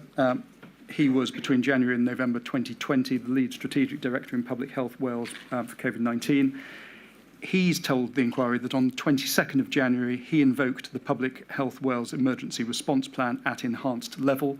And then 2 days later, on the 24th of January, so coincidentally the same day that you have a conversation with the CMO and are advised of a significant risk of the virus arriving in Wales, the Public Health Wales called on the Welsh Government to stand up the Emergency Coordination Centre. He received a response from David Goulding, who said, I don't see this event as it is currently moving from being in the public health outbreak management space and into the civil contingency multi-agency emergency response. And then that position was restated by the Welsh Government on the 3rd of March in an email to Public Health Wales. Dr. Sandifer then spoke to, on the 11th of March, the date that the WHO declared COVID-19 a pandemic, the fact that Public Health Wales drafted a paper summarising the current situation in Wales and providing effectively an evidential summary of considerations that the Welsh Government could take into account in deciding whether to declare a major incident for health in Wales. And Dr. Sandifer told the inquiry, feedback to that paper was that such a declaration would not be helpful, and he said he was astonished that by early March the Welsh Government were not treating the pandemic as a civil emergency situation. Looking back, is that something that you would do differently? Well, I think the first thing I have to say is that I would not have been aware of any of those conversations. Those are going on between officials who are themselves experts in the Welsh response to an emergency. I cannot rule out the possibility that had the Public Health Wales view been more directly communicated to ministers, that would have made a difference to the actions that we took. But the system that we had, as you know, is that the Public Health Wales does not speak directly to ministers by routine. They speak to Welsh ministers via the Chief Medical Officer, who is the person charged with the oversight of the Public Health Wales functions. So I can't rule out, of course, that had those views come to us in the way that Dr. Sandifer described, it might have made a difference, but that isn't the way that they were conveyed. Dr. Sandifer says that what he thinks was missing was national strategic leadership and coordination from the Welsh Government. Is that a fair criticism? And he's talking specifically the period January to mid-February. No, I don't think it is. Dr. Sandifer, who I've worked with over many years and have a great deal of respect for, does not work in the Welsh Government. The fact that he is unable to see something happening does not mean that it is not happening. It just means that from the vantage point he has in Public Health Wales, an arm's length body that operates outside the Welsh Government, there were things going on that he didn't know about. I don't know if that's an appropriate Yes, point of course, for a break. certainly. As you know, Mr. Drakeford, we take regular breaks. I know I'm very conscious of all your other duties, and I promise you we will complete your evidence today. I'm sorry about the demands on your time. Not at all. 11:30, please. All rise. At that moment, for me, the key thing is that this is the moment at which the Welsh Government's attention turns to this issue with the significance that it was to command, and at that point all those issues are being discussed. Finally, if I could say, just in terms of the Welsh Cabinet's response, at this point I decide that all Cabinet meetings should now be attended by all ministers, not just Cabinet ministers. There are 12 ministers in the Welsh Government, 4 of whom are junior ministers, but I want everybody around the table from now on. By the 4th of March, we are setting up a second meeting every week for all Cabinet colleagues, specifically and only to deal with the COVID-19 emergency. So very rapidly from this moment on, the Welsh Government is gearing itself to deal with the issues that Mr. Poole has identified.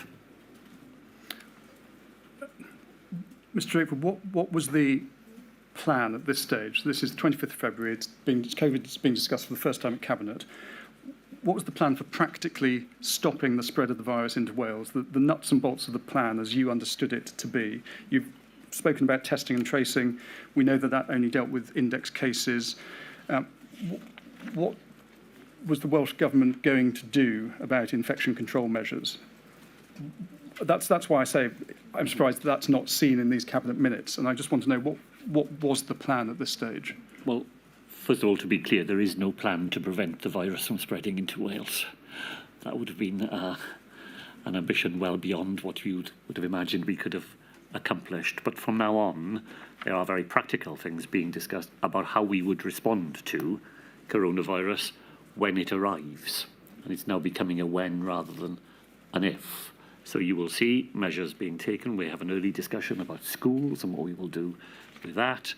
We are beginning now to think about how we will gear the health service up for what it may face, and within another few days, and only a few days, and as the only part of the United Kingdom at that point, we formally agree that we will postpone all non-urgent outpatient, inpatient treatments in order for the health service to gear itself up for what is coming its way. So I'm afraid I just don't have a detailed enough recollection to be able to pinpoint for you, at exactly what point we discuss an exact theme in preparation, but I'm very confident that from that date onwards, all of that is happening. And we'll work our way through March and look at some minutes as well to help your recollection in a moment. Just a step to one side. You say in your witness statement, it's your witness statement for this module, paragraph 82, you say that during the period January to March 2020, understanding of the essential features of the virus was in many ways rudimentary. You go on to say that the Welsh Government's understanding was no better but no worse than any other. And then you go on to say at paragraph 83 that during January and February there was some limited and preliminary evidence which suggested the possibility of asymptomatic spread, but that the Welsh Government concluded that there was insufficient evidence upon which to base operational decisions. And this has been a topic that's been explored with various witnesses over the course of the last couple of weeks. The inquiry heard evidence from Mr. Hancock in Module 2 that his single greatest regret was not pushing harder for asymptomatic transmission to be the baseline assumption. Is that a regret that you share? Well, I have a slightly different regret, I think, to Mr. Hancock, which is that I wish we had known more at that point about the scale at which asymptomatic spread would happen. But we didn't have it. Nobody had it. The World Health Organization is still saying in July that it is unclear the role that asymptomatic spread is playing in the coronavirus epidemic. And in February and into March, there are very tentative and with very limited evidence suggestions that asymptomatic spread may be playing some unspecified part in transmission. Now, I wish we'd had better information than that, but I'm not sure that I share Mr. Hancock's regret that we didn't act more decisively on evidence that was as thin and as unreliable as it was at the time. Given the risks presented to some of the most vulnerable in Welsh society, do you think the risk of asymptomatic transmission was sufficiently factored into Welsh Government decision-making in this period, January to March? And I suppose the question is, I hear what you say about there being some evidence, but no definitive evidence. Ought a more precautionary approach have been taken in any event? Well, knowing what we know now, the answer to that would be definitely. Did the evidence at the time amount to sufficient to take even that more precautionary approach? Well, that question was very directly addressed by our clinical advisors, and as late as the 28th of April, they are telling us that it doesn't. Ask some questions next before we move into March 2020, just about data and modelling. We've heard evidence that it wasn't until summer of 2020 that Wales had its own scientific models, and prior to then, modelling output was produced by Professor Ferguson at Imperial University and also SPI-M via SAGE. When those early models reached Wales, the conclusions about MPI effectiveness were not adjusted for example, Wales's particular demographic makeup, its geography, the movement patterns of people who lived there, and also the different relationship that Welsh people might have with their government, so likely compliance with any measures put in place. And I certainly mean no criticism by raising this, but were you aware that the conclusions that were being made about NPIs would be most effective, and whether they were most effective weren't being robustly challenged or amended by Dr. Atherton or Dr. Orford because they simply didn't have the data or the modelling to make those challenges? Well, they didn't have the data or the modelling. That is certainly the case. I think the inhibition on them fine-tuning what the NPIs might have been in Wales though, is more practical than that. It's what could the fine-tuning have been? What in practice could you have done? Because the NPIs that are available to you are inevitably blunt instruments, and you are introducing them at a population-wide level.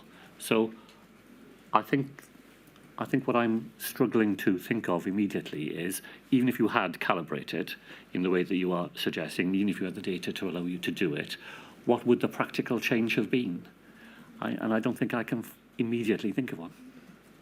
I suppose what you could have done as First Minister, and you may say you did do this, is you look at what was happening all over the world. So did you look at South Korea, Japan, what we know happened later in Lombardy, and think that there might be lessons to be learnt there about quick, decisive imposition of MPIs?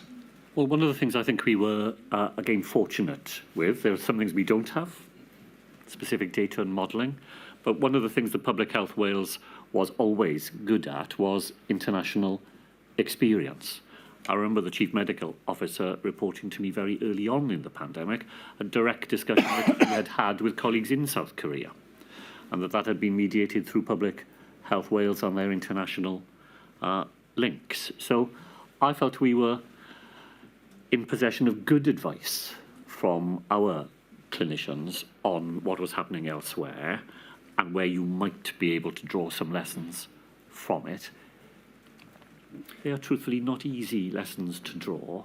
The cultural context of South Korea is very different to the cultural context of the valleys of South Wales, for example. So the idea that you could pick up something that was done there and just drop it into the Welsh context, I don't think it was ever going to be as simple as that. But we were, I thought, well served by our ability to know what was happening elsewhere in the world and what other governments were trying to implement. If we move back to the chronology, we'd moved our way through February and moving into March now, which you've said in your evidence that's when COVID moved up the Welsh Government's priority list and became the most significant matter. Are you able to help us understand when would you say that day came? Because the inquiry has heard evidence from various witnesses that it wasn't, in their view, until mid-March that the Welsh Government actually could be seen to be taking COVID seriously. Well, I would probably put it a little earlier than that, because I'm in the very centre of these things, so I am seeing all the things that are happening, and not everybody will have that same perspective. If I had to choose a date, and there's an arbitrary nature to this, isn't there? Probably the 4th of March, I would say, because by the 4th of March, as I say, we are now meeting every week as a cabinet specifically on this matter. So our core group is established. There's a note you'll have seen where the Health Minister says to his office, clear my diary for the whole of March so that I can focus exclusively on coronavirus. So I think it's a bit earlier than the middle of March. I put it a week or so before that. You attended a COBRA meeting on the 2nd of March. That was the first COBRA that was chaired by Mr Johnson, and we can see the minutes there. They're INQ 4056217. If we can have a look, please, at page 5, second paragraph. The chair invited the government CMO and the government CSA to provide a situation update. There was no sustained community transmission. So this is sustained. Sorry, you're quite right, and an important correction. We've had missing knots, and now we've got a... There was now sustained community transmission. So this is now 2nd of March. It's nearly a week since COVID has first been discussed by the Welsh Cabinet. We know it's 10 days after lockdown's been imposed in northern Italy. Cases in the UK since late January. You've had the first confirmed case in Wales on the 28th of February, and COBRA is now being told that there is sustained community transmission. Mr Drakeford, did you understand at this point, 2nd of March, that containment of the virus had effectively been lost? The virus was here, the virus was spreading? I see Sir Chris Whitty says to the inquiry that he didn't believe that we had reached that point in the second half of February, but I think this is the point at which that move down the steps of contain, delay, and so on. This is the point at which contain becomes delay. If we can have a look, please, at 5th page, paragraph 3. Oh, sorry, same page, thank you. So continuing, the CMO said that interventions to delay the spread of the virus must not be implemented too early in order to ensure maximum effectiveness. What was your position in relation to this suggestion? Was there a debate about the good sense or otherwise of delaying? Well, my lady, I'm a social scientist. That's how I earned my living. So while I'm not in any way an expert in clinical matters, when it comes to behavioural science, it's the stuff that I am familiar with. So I completely could see why there was the debate going on as to at what point do you introduce restrictions, at what point will these become things that the public will understand, that people will be willing to comply with. And the advice that we were getting, and it was pretty consistent advice at this point from the CMO, from behavioural scientists, is if you go too soon, you may lose the impact that you're looking for, because people won't be convinced, they won't see it in their own lives, why it is they're being asked to do these extraordinary things, and the compliance may not follow at the level that you need. So this is part of the debate which I felt I was on stronger grounds myself in being able to understand. Again, what we see, or what we don't see in these minutes, similarly to what we didn't see in the minutes from the 25th of February Welsh Cabinet meeting, we don't see any debate about the merit or efficacy of specific measures to control infection. Why at this stage, given what you've said about your understanding that containment probably had been lost at this point, why is no one saying to the CMO that, look, it's obvious containment's been lost or is about to be lost? This fatal virus to which we have no vaccine or antiviral, it's here, it's spreading. What is it in practical terms that needs to be done, or what we should be doing now to prevent the spread of the virus or slow the spread of the virus? That all seems to be missing or not debated by COBRA, certainly at this point in time. Is that your understanding? Well, of course, I don't have the minutes in front of me, and there were a series of meetings at this point. But this is the point, isn't it? When COBRA is informed that SAGE is debating the different NPIs, it doesn't yet have a sense of which of the potential repertoire are likely to be the most effective, and it doesn't have a sense of the different combinations. The different ingredients on this menu can be put together in different ways, and SAGE doesn't yet know which ingredients we should use and what combination we should use. So that work is going on in SAGE. That's what COBRA is told, and we'll get advice as soon as the people who are focusing on this with the best ability to offer us that advice are in a position to do that. And I think if we look at page 6, the end of these minutes, next steps, it says, summing up, the chair said, so I think page 6 of these minutes. Thank you very much. Para 14, next step. Summing up, the chair said the government's response must be guided by the science and protecting the vulnerable. So this is effectively waiting on SAGE to inform them of what could be done. That's that final. I think it's either this meeting or the one on the 4th, where the chair has just summed up a bit earlier in saying it's business as usual. So I think I do need to make that one, if I could, that the Prime Minister's view, and he expresses it routinely in March, is that we must carry on. We must tell people this is a mild illness. They're not to get anxious about it, and that does create a certain inhibition on some of the advice being taken as seriously as I think it was being proposed to us. First Ministers of Wales and Scotland being inhibited by the Prime Minister's view. Mr. Drakeford?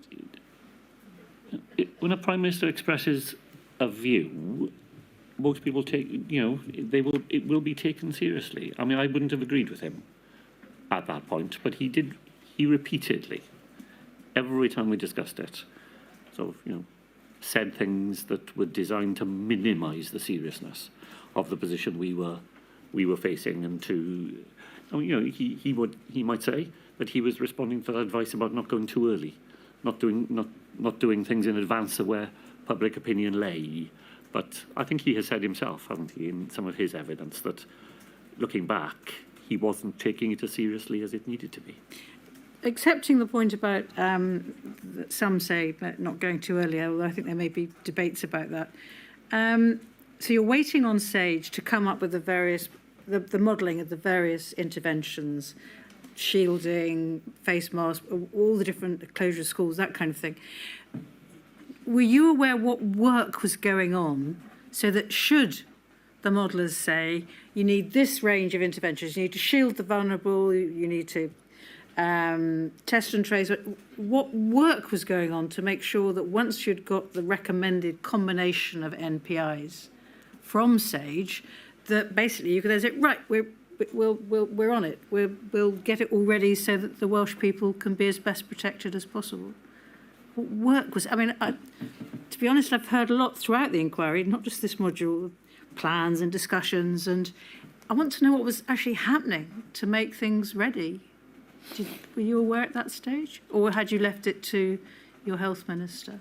No.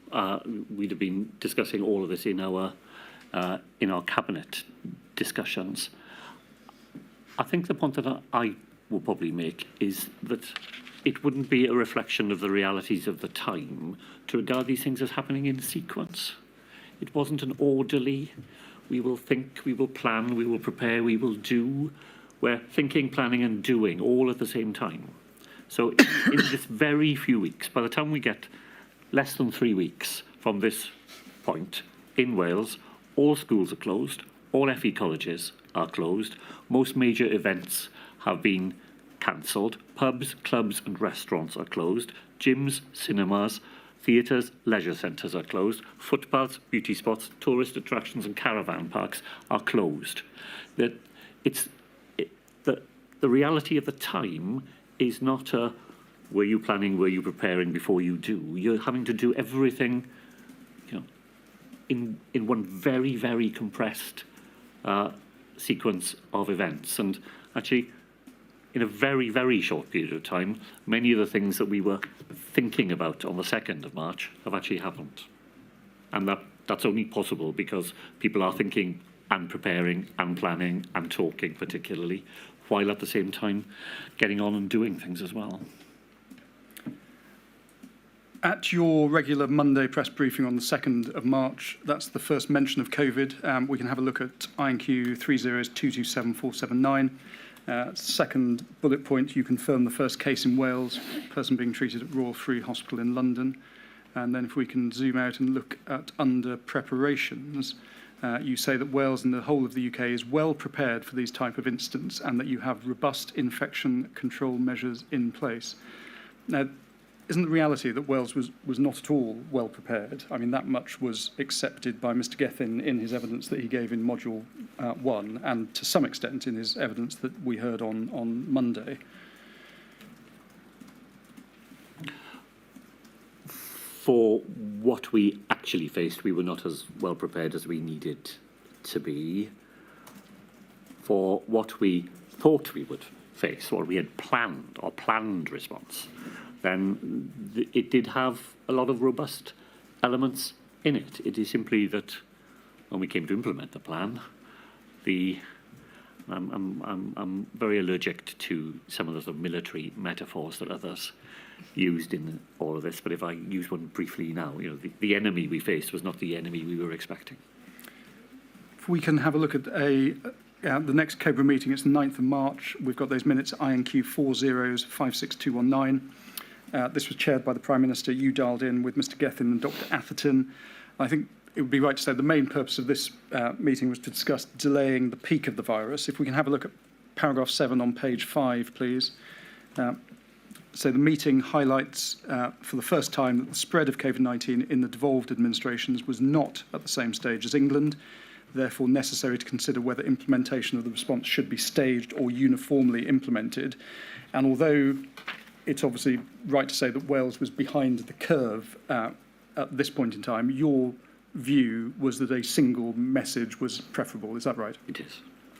Now, you make a point in your witness statement that the Cabinet Office minutes, which are these minutes that we're looking at, don't accurately record a concern that was raised at this meeting by yourself and also the First Minister of Scotland. The concern was that the Prime Minister and the UK government appeared to be moving away from reliance on the medical and scientific advice. If I can just summarise, hopefully accurately, the point, and then you can confirm if I've got it right. Sage advice for this COBRA meeting defined symptomatic as those exhibiting mild respiratory symptoms, and that advice accorded with the advice that had also been given by Sir Chris Whitty, and the advice from Sage was that those with mild symptoms should self-isolate and stay at home. However, if we look at paragraph 6 on page 5 of these minutes, the Prime Minister's summary there states that those with heavy respiratory tract infections were to remain at home, and it would only be the next stage where those with mild symptoms would be told to self-isolate. We don't need to have them up, but there is a Welsh Government note of this meeting, and that records the First Minister of Scotland stating that the Prime Minister's summary did not correlate with the Sage papers. It was important for there to be a joint agreed CMO advice if there was to be a change of options. Have I accurately summarised the position? You have. Sage and CMO advice was also to consider household isolation that week. But I think I'm right in saying the UK government thought that that was the least practical option and had the most disproportionate impacts. And you challenged the Prime Minister on this and expressed the view that if the scientific and medical advice was not going to be followed, there had to be a clear, you had to be clear effectively with the public that that was the case. Is that right? Yeah, no, that is absolutely right. I just want to express one nuanced difference. I've been asked a number of times this morning, did you interrogate the advice? Did you ask about it? I myself would not use, maybe you didn't intend it, pejorative language about having a robust discussion in COBRA. That's what they're there for. And yes, both the First Minister of Scotland and I felt that we'd gone into the meeting with a very clear understanding that the advice we were getting, the advice we would follow would be that people would be asked to self-isolate on mild symptoms. At the meeting, the Prime Minister would not use the word mild. He wanted to use a different threshold for self-isolation, and we have a challenging conversation about it, but that's what we were there to do. Was the impression you got there at this Sage meeting that this was an instance perhaps of the UK government and the Prime Minister not following the science? Well, it's a gradation. The science is that people should self-isolate. He agreed with that. It's the threshold at which they are to self-isolate that he wished to take a different view. I myself, I'm sure I was guilty of it many times, but I tried to avoid using the phrase following the science. What we were is informed by the science, and then we made the decision. And the Prime Minister was probably entitled to have that debate, but he wasn't.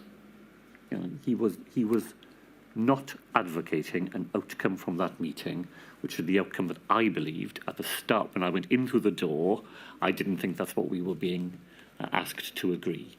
And it turned out that we were, and that's why we both said, in that case, we need a further advice from all CMOs to tell us whether or not they think we are doing the right thing here. Following the chronology, but dealing with a discrete topic that fits in now, which is mass gatherings. 2 days after that COBRA meeting, so now the 11th of March, you attended the COVID-19 core group meeting. There was an update from Dr. Atherton. There was now 15 cases in Wales with some community transmission. And given the events in Italy, there was a need to prepare, he told you, for the reasonable worst-case scenario. Dr. Orford provided a technical briefing on mass gatherings and behavioural and social interventions. It's INQ 302711613. If we can just have a look at the first paragraph, please.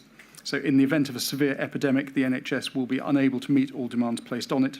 Reasonable in the reasonable worst case scenario, demand on beds is likely to overtake supply well before the peak is reached. Currently, the reasonable worst case is also considered within the bounds of a likely scenario. If we can have a look, please, at second page, paragraph 7, being told here that as of 10th of March, 17 patients in intensive care, likely to increase to 100 within the next 10 days, then 300 shortly after. Exponential growth. Paragraph 8, please. Reproduction rate currently 2.4, needed to be brought below 1. And then if we can go to the bottom of page 2, please. There's a discussion about behavioural control measures. So restrictions of mass gatherings would likely reduce infection-related deaths by 2%, whereas self-isolation of those with symptoms would have a greater impact, likely reduce deaths by 11%. And then if we go over the page to paragraph 12,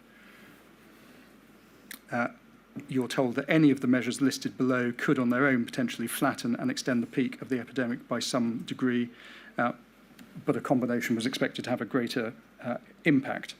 So following this briefing, this is the 11th of March, you knew there was exponential growth in infection numbers. Urgent action was required to control the spread of the virus and stop the NHS in Wales being overwhelmed, also obviously reduce the number of deaths. There was then a COBRA meeting on the 12th of March. If we can have a look at the minutes, please. It's INQ 4056221. If we have a look, please, at page 5, first paragraph. Government Chief Scientific Advisor provides an update. Number of cases in the UK increasing. Numbers would increase quickly, and then sage advice was the UK was approximately 4 weeks behind Italy, expected the UK to follow a similar trajectory in terms of number of cases. Then, if we can please skip to paragraph 5, the third bullet point notes that the hardest intervention to call was whether to cancel mass gatherings, as the evidence was not there, especially for outdoor events. Just pausing there. Although the scientific advice was not there, as it says here, to cancel mass gatherings, you'd been advised the previous day that restricting mass gatherings could reduce infection-related deaths by 2%. That's right, isn't it? Yes. And I think you say in your witness statement that mass gatherings were, in your view, you say, an unwelcomed distraction for the emergency services in Wales. That's also right, isn't it? That is right. And you also say that you were significantly concerned because of the need for consistency of public messaging, and felt strongly that to say on one hand, stay at home, but on another to say it was fine to attend the Cheltenham Festival or a concert was confusing. That's also right. I argued at this COBRA meeting for us to agree that mass gathering should not go ahead. I argued that strongly as I could in this meeting. I think I said in an earlier answer to Mr. Poole that some COBRA decisions you felt had more or less been made before you got there. Others, there was a more free-flowing discussion. And I remember this discussion particularly well for a reason I'll say in just a moment. And in this discussion, the Prime Minister, in my view, did go round the room. He took views from anybody who wanted to contribute. He took views from people who were attending remotely. It was a proper discussion, and in the discussion, I was arguing for a four-nation agreement that mass gatherings would not go ahead, not on clinical grounds. I can't do that because all the clinical advice I have is that that's not a supported course of action, but I am arguing for it on the grounds of messaging. It seemed to me we're trying to convey to people how serious the position is, and we're asking them to do some extraordinary things. To say that it's all right to go to a mass gathering seemed to me to contradict that, and my argument was we should all agree that they won't go ahead.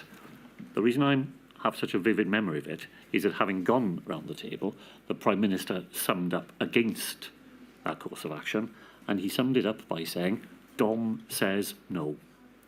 That was his final contribution. I did not know who Dom was at this point, but that was the final thing that the Prime Minister said, and that was the decision that we were not going to go ahead in that way.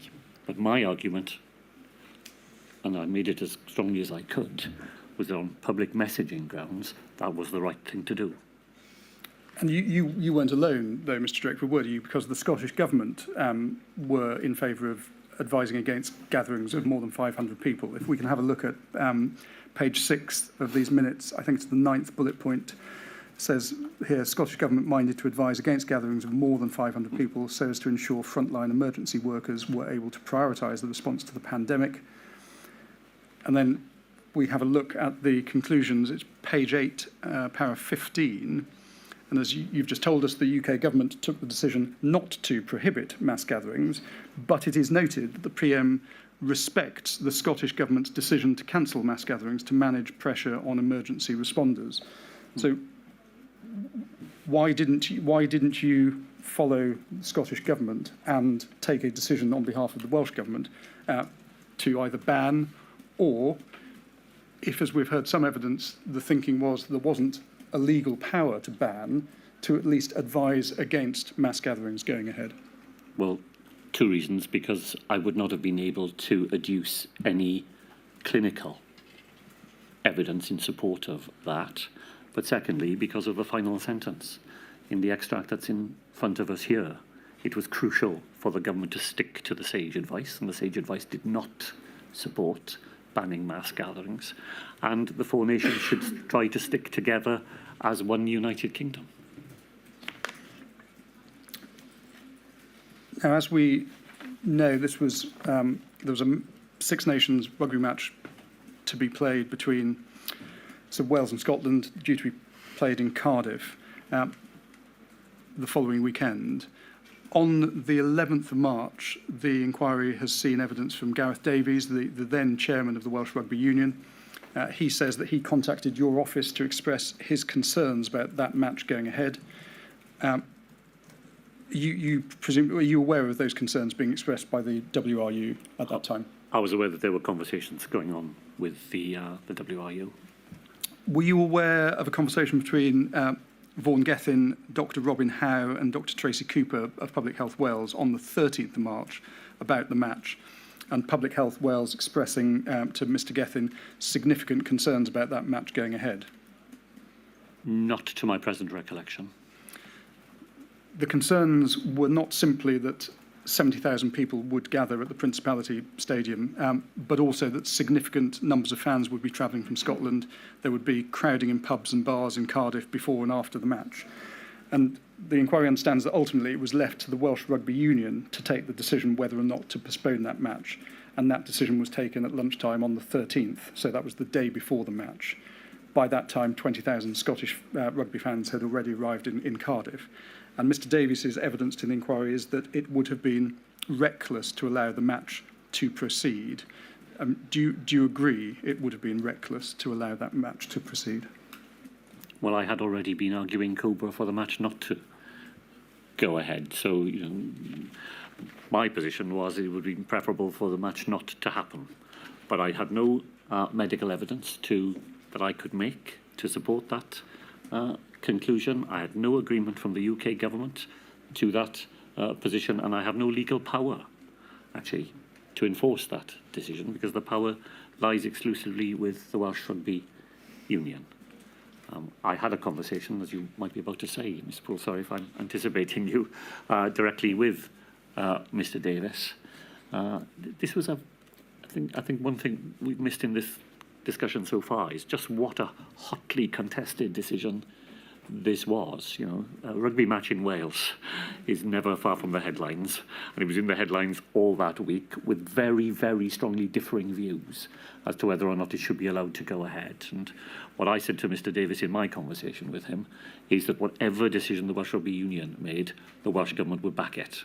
There would be no criticism from us of whatever decision he made. If he decided to go ahead, we would not criticise him for doing that, because he would be relying on the medical advice that was available to us. If he decided that he wouldn't go ahead, we would support them in that as well. You say in your witness statement that you do not believe that the Welsh Government was in a position to absolve the WRU of its own responsibilities. But might it not be said that it was in fact an abdication of responsibility on the part of the Welsh Government, who, after all, you had had the debate in Cobra, you knew all sides of the argument, you had not only the scientific and medical advice, but you also knew the position that Scottish government were taking. Surely it was a decision ultimately that ought to have been taken by the Welsh government. Well, I want to be clear, I don't think the Welsh Government had the virus to make such a decision. What we could have been is clearer with the Welsh Rugby Union how we thought they ought to exercise their responsibility. But what basis would I have had for doing that when in front of me I have evidence from the Chief Medical Officer that there's no case for doing so? So, while my own view, as I've already expressed it, is that the game should not have gone ahead, if I'm going to convey that to somebody else as the decision maker, I need to know that I've got the ground firm under my feet and I can point to the advice I'm relying on, and I would not have been able to do that. And just so I understand what you say about not having the legal power or not having the vires, you accept though that there would have been a power under the public health legislation, but you're saying because the medical and scientific advice was not there, that you couldn't trigger the power under that legislation. Is that right? The trigger you have to use is well set out in the 84 Act. It has to be a public health emergency and your response has to be proportionate. That's the test, isn't it? It has to be proportionate. If I have evidence from my medical advisors that this is not the thing to do, I do not know how I pass that test of proportionality. Changing topic slightly, but still in the same chronological run, we're still mid-March. Hospital discharge and care homes.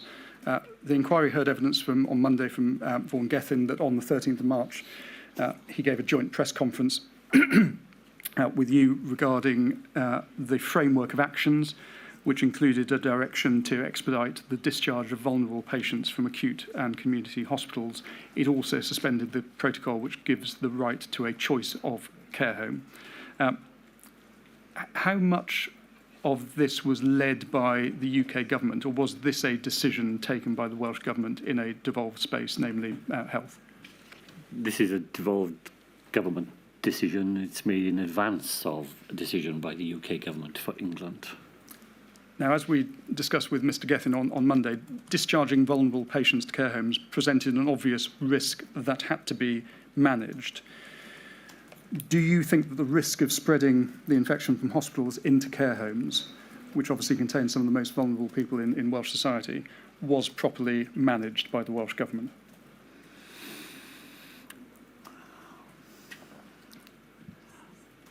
My lady, I'm trying to be clear in my own mind before I answer the question. That I'm here to explain, not to justify. I'm not here to try to defend actions that the inquiry will draw its conclusions. I'm here to try and provide the best information I can about how we acted and why we acted. So I don't want to sound in answering that question as though I'm saying to you, we did everything right and there wasn't a mistake that was made. That's not my starting point. I can explain to you why we made the decision that we made. I mean, in fact, in reading a vast number of documents before coming here, in some ways I think this is best captured of all in Sir Chris Whitty's account of the decision to discharge patients in England, because he makes the point that the risks to very vulnerable people of staying in hospital when they are medically fit to be discharged at a point when hospitals are about to become the epicentre of the most dangerous place you can be, then that was not a course of action that had merit. You are discharging people back to their homes. Some people live in care homes, but it is their home, and they are fit to be discharged there. And there are protections that can be put in place to try to manage the impact of the disease when they get there. That was the line of reasoning that we were following at the time, that the safest thing that we could do was to remove people who didn't need to be in hospital, out of hospital, given the impact that the disease was about to have on those hospital services. And that when people went home, there were precautions that could be taken to try to manage the risks that they would face there. Now, we know it wasn't until the 29th of April that the Welsh Government changed its policy and from that point onward tested all patients being discharged from hospitals to care settings, irrespective of whether they displayed symptoms. Should that decision have been taken earlier than the 29th of April? If it had been taken earlier, then the corollary of that decision would have been that the tests that would have been used for that purpose could not have been used for another purpose. At this point, there are a limited number of tests available for all the different things that the Welsh Government might have applied those tests to achieve. Our decision was to use them in the first instance for frontline staff in hospitals, and the choice was not to add another purpose to the list.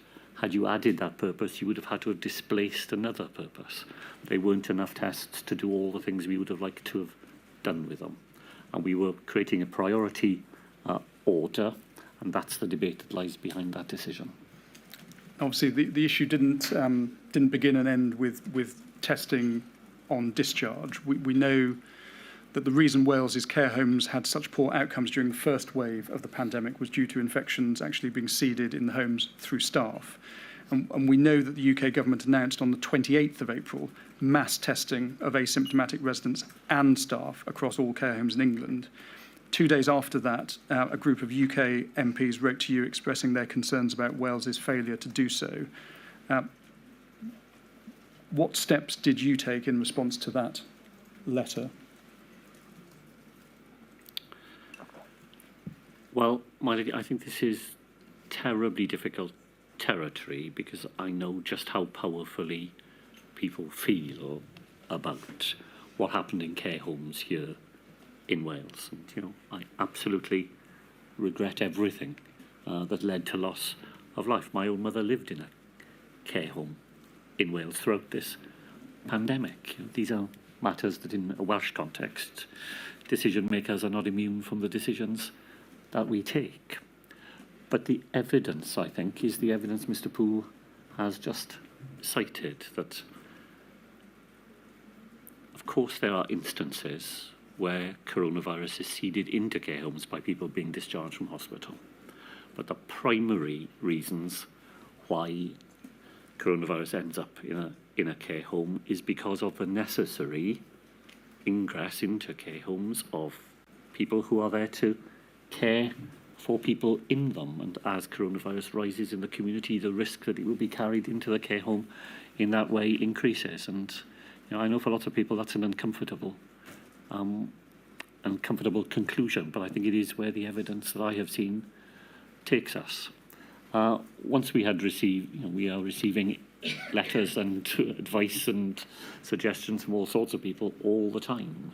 What we had was, I hope, and believe at the time, an orderly and predictable way of making decisions in which advice comes to ministers very regularly from people who are focused entirely on this matter of how to try to keep care homes safe, what we can do to enhance that. And I can't be buffeted by letters that want me to do something different over here or something else over there. I have to rely upon the orderly decision-making approach that we have laid down. And as ministers get advice, you can see over March and certainly through April how our approach to care home testing and the protection of people who lived in that vulnerable setting, how that develops. On the 2nd of May, Mr Gethin made an announcement that the evidence does not support blanket testing of staff and residents in the UK. Exactly 2 weeks later, on the 16th of May, he then made a further announcement that everyone in care homes in Wales would be able to get a coronavirus test. Now, the inquiry has heard evidence from some scientists that they had the science to support blanket testing since at least the 27th of March. How, in light of that, can you account for the delay until the 16th of May when blanket testing was introduced? Well, if I could, I'd like to make, from what seems to, from my point of view as the First Minister, an important point. It's a contested point, but My view all the way through, and I had to convey it sometimes to my colleagues, is that the Welsh Government cannot pick and choose the scientific advice that it gets. There are a plethora of scientific voices out there, and they don't agree either. The Welsh Government has a route to the advice that we receive. We receive it through TAC, through our Chief Medical Officer, through the Chief Scientific Advisor. And what we mustn't do as politicians is to say, I like your advice on this topic, and I don't like your advice on that topic. So I'll pick and choose. I'll decide when I like your advice and when I don't like it. So yes, of course, there are other people who take a different view and say they've got evidence that would lead you in a different direction. But as a politician, as a decision maker, I think that is a very, very slippery slope. And I was very determined not to go down that way of decision making, and as I say, advise my colleagues of that from time to time. Sometimes we didn't agree. I could have told you around the table we did not always agree with some of the things that we were being advised, but I wasn't prepared to go down a path in which we substituted our lay judgment for the judgment of the professional people who were charged with giving us that advice. We followed the advice that we had through the established routes of providing us advice while being aware. I thought very hard at one point about an invitation that I received to go to a meeting with independent SAGE. And in the end, I decided not to go there. Not because I am not naturally curious, from my own background in hearing different points of view. But I decided that I couldn't do that would undermine the relationship we had with the SAGE on which we had to rely. So I wanted to make that slightly general point because it was a fundamental part of the way that we approached this dilemma of somebody says this, somebody else says that, why didn't you follow that? We followed the advice of the people who were charged with giving that advice and didn't pick and choose between it. But supposing they gave you advice, say, let's take lockdown as an example, it's the most controversial NPI. So supposing you have advisors who say, right, you've got a lockdown, and you are conscious of all the impacts of lockdown on people. We all know that they spread far and wide, mental health, children's development, education, everything. By just following your expert, who happens to be in the pro-lockdown camp, you're never listening to an expert who may say, well, wait a minute, lockdown is not necessary. So, for example, those who signed the Great Barrington Declaration. So did you deny yourself the alternative argument? Well, not in the sense of not being aware of it, because these things are widely reported and widely debated. But imagine if we had said, well, the advice to the Welsh Government from our Chief Medical Officer, not just him, by the way, but all 4 Chief Medical Officers, is that we should do that. But we'd rather take the advice of somebody else, who we fancy their advice a bit more. What an unravelling of decision-making follows from that. As I say, from my point of view, it's a terrifically slippery slope to allow yourself to do that. But can't you justify that approach by saying, right, well, I've heard this advice pro-lockdown, I've heard this advice anti-lockdown, I'm now going to balance all the factors, which as a decision maker you have to do. So you balance the socio-economic factors as well as the scientific evidence. And say, on that balancing all the factors, I'm going to go for the advice from an outside source. I would not have been prepared to do that. Right. I think that would have unravelled proper decision making inside the Welsh Government very, very quickly indeed. It's once you take that first step, you've undermined your ability, I think, to conduct government in the way that government should be conducted. Thank you. I suppose it follows, does it, Mr. Drakeford, from what you've just said, that it is therefore crucial to ensure that you have a range of opinions at your disposal within your structures that you are taking advice from. So, for example, SAGE or SPI-M or TAG and TAC. Is that right?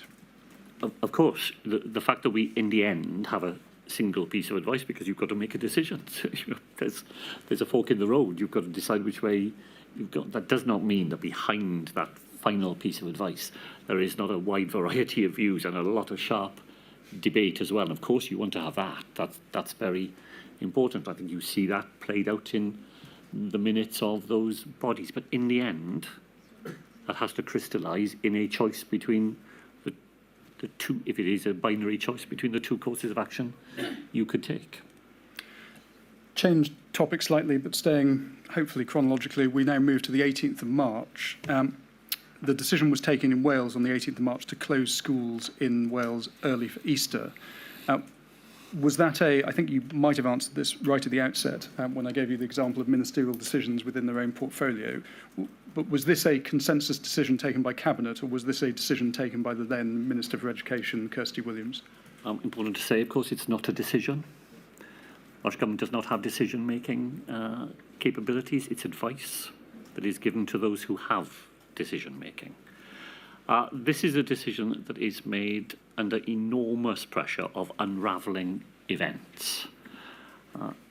I answered questions on the floor of the Senate on the 17th of March, and I firmly repeated the position of the Welsh Government, which is that we did not want schools to close before Easter. By the end of that afternoon, we are already getting reports of schools closing in many parts of Wales, either as staff fall ill and cannot be in the classroom, or as parents withdraw their children of their own volition. I think something we haven't touched on at all here, but comes home very powerfully to me in rereading the papers, is just the degree of fear there is amongst people at this point. People are really afraid, and they are afraid that sending their child to school is putting that child at risk. Between the evening of the 17th of March and the end of the morning of the 18th, I think I met the Education Minister on at least 6 different occasions as the evidence accumulated through the day that more and more schools were just closing around us, and at least one education authority is now saying to us it will close all the schools in its area. We are also getting powerful pleas from the Welsh Local Government Association, teacher unions, for the Welsh Government to try to put some order around what we see happening in front of us, so that parents, and teachers and others have a sense of schools coming to an orderly end. And by the end of the morning, that is what the Education Minister and I have concluded. There is no opportunity at this point for the whole Cabinet to be gathered around that decision. But, as I say, we are not deciding to close schools. In many ways, what we are doing is trying to put some sense of order around a series of events that are happening beyond our direct control in any event. And is it therefore your evidence that closing schools on the 18th of March is really something that could not have been avoided at that point in time? It was happening already. It was happening in front of our eyes. What we wanted to do was to try to make that system predictable, communicable to parents and staff, and then to take action immediately to put in place alternative arrangements for those vulnerable children and children of key workers who we knew would still need to be able to attend school. On the evening of the 20th of March, you announced that the Welsh Government would use public health powers to close restaurants, pubs, bars, other facilities where people gather. The inquiries heard evidence that on the 22nd of March, there was then a meeting between yourself, Secretary of State for Health, health ministers from the devolved administrations, obviously including also Mr Gethin. And you say that one of the actions that arose from that meeting on the 22nd was to prepare a lockdown plan. Would I be right to infer from that that at that stage, 22nd of March, there was no plan as such for a Welsh lockdown? What I think you see there is that for the first time, I am agreeing that we need to think of a Wales-only lockdown plan. This is the 21st and the 22nd of March are weekend days. We're meeting right through the weekend. We're meeting on the 22nd. As you say, the Cabinet meets in full at the end of the 22nd. And I have been told that there will be a COBRA that day. that I'm expecting to attend a COBRA, and I'm expecting the Prime Minister to propose that there will be a UK-wide lockdown. When the COBRA doesn't happen, I'm now beginning to wonder why it hasn't taken place. And I'm bound to have some anxiety that it may be because the Prime Minister isn't going to agree to that course of action. So at this point, I ask for legal advice and policy advice as to what we would do if we were in a position of having to do that alone. I think it's highly improbable that we would have been able to do it, and I think there were very large barriers in our path. But given that we might have to face it, then over that weekend I ask for that advice. On the 23rd, of course, we have a COBRA meeting, and it transpires that the proposal is for a UK-wide lockdown, so I don't need to act on any of that advice. But on a precautionary, it may be necessary basis, that advice is commissioned. You have said in your evidence that your perception is that the actual decision to lock down was taken by the UK government shortly before the COBRA meeting that you attend on the 23rd of March. Is that right? Well, that is an impression, so I mustn't put any more weight on it than that. But we were not getting indications earlier in the day, as you sometimes would, that, you know, this meetings are happening, decisions are being made, this is the direction of travel, this is what you should expect when you come to the meeting at 5 o'clock. My impression is that so I'm going to use another football analogy now. You know, the ball was still in the air until quite late in the day. And obviously you attend that COBRA meeting on the 23rd of March. At that stage, you all knew that there was exponential growth. Once control had been lost, the virus would be rapidly spreading. Now, notwithstanding that understanding, the four governments had introduced measures previously on the 16th of March to try and control the spread and slow the spread of the virus. Why weren't those measures given longer to work prior to imposing a lockdown on the 23rd of March? Because I think the evidence was too vivid that insufficient numbers of people were complying with the decisions that had already been taken. That was the anxiety. I received, my lady, reports over that weekend of the 21st and 22nd of March. It was a beautiful weekend. Barry Island, I saw a note, is rammed. Beaches in Llanelli are overflowing. Pen y Fan, which is a tourist hotspot in Wales, has got hundreds and hundreds of people gathering and walking up and down the mountain. You know, the evidence was there already that the measures we had agreed only a few days before were not being observed with sufficient consistency to have the impact that we know we needed to extract from them. Do you consider then by the 23rd of March a national lockdown was absolutely necessary? That was my view, but I was confident that it was the view of my cabinet colleagues as well. We'd met on the Sunday, we'd met on the Monday, we'd been rehearsing all of these arguments. Although the decision on the spot was a decision I had to take on behalf of Wales, I was entirely confident that this was what my cabinet colleagues would have wished to have supported. Had different decisions been made leading up to this point on the 23rd of March, do you think there is a chance that lockdown could have been avoided? Well, we are entirely in the realms of speculation here. My own speculation is that lockdown would have happened and should have happened earlier. Not that it would have been avoided, but the timing of it would have been altered. And when should the UK have locked down, in your view? Well, I'm an amateur witness on this matter. I've seen what other people have said. I don't have any reason to dissent much from what seems to me a fairly broad consensus that it could have happened a week earlier than it did. I want to next look at the period following the implementation of national lockdown up to the autumn of 2020. Now, as we know, imposing the lockdown in Wales using public health powers meant that there was a legal duty to review the need for restrictions and requirements every 21 days. Early April, you were pressing the UK government to convene a COBRA meeting in good time before the 16th of April, which was that first 21-day review date, so that the four nations could discuss a further set of coordinated announcements. If we could please have a look at INQ 30256-826. This is a letter written by all of the devolved administrations to the Prime Minister on the 4th of April. If we can have a look at the first paragraph, refers to Mr Johnson's recent COVID-19 diagnosis. Now, we know that on the 27th of March, it was made public Mr Johnson had tested positive for COVID.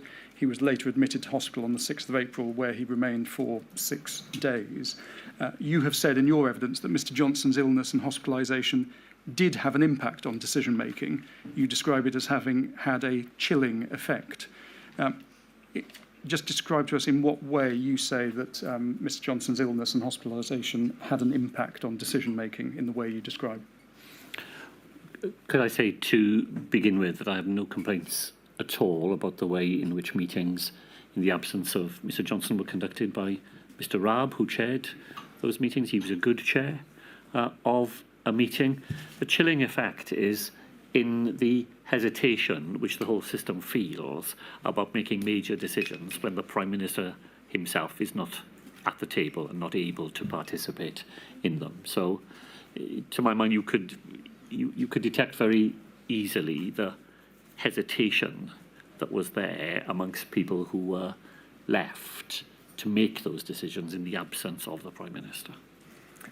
If we can have a look at the third paragraph, please, of this letter.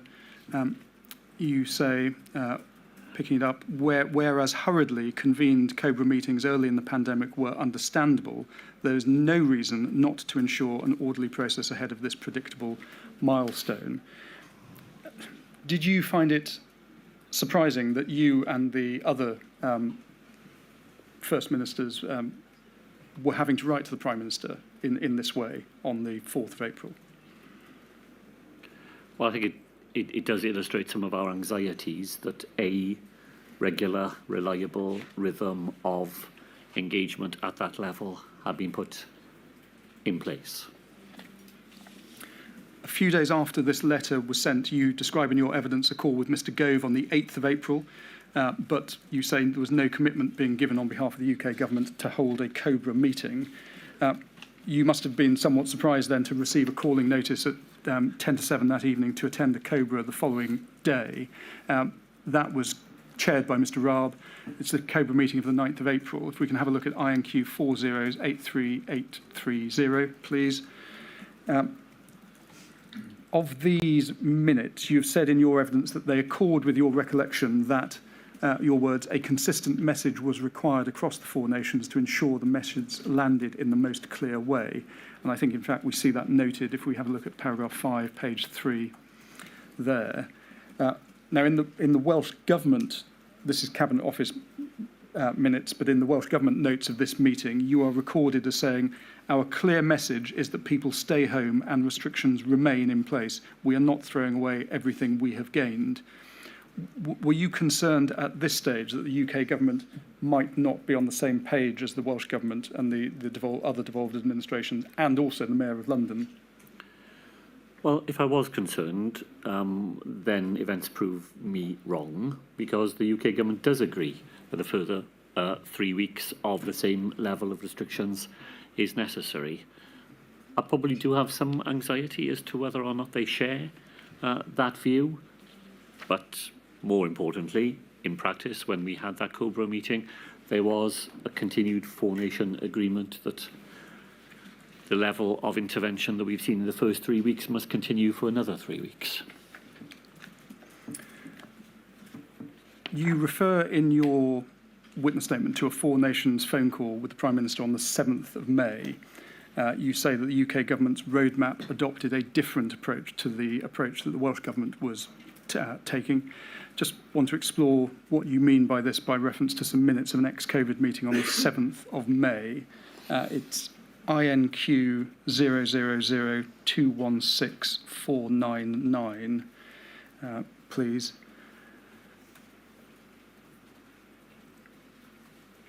And if we look at in the middle of the page, the Permanent Secretary is noted as reporting that he had been told by his counterparts in the UK that the view in Westminster was that the population was over-complying with the work from home message and were overlooking the part of the message which said it cannot work at home, then you should go to work and practice social distancing. Reportedly, the Prime Minister wanted to correct the over-compliance and was concerned about the economic outlook.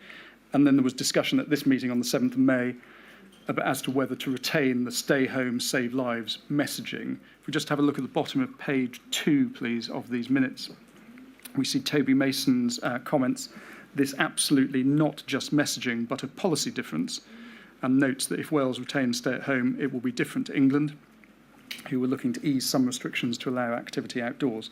Now, in terms of the stay-home message, you say in your evidence, Mr Drakeford, that changing policy from stay-at-home to stay alert was not something that you could and would support.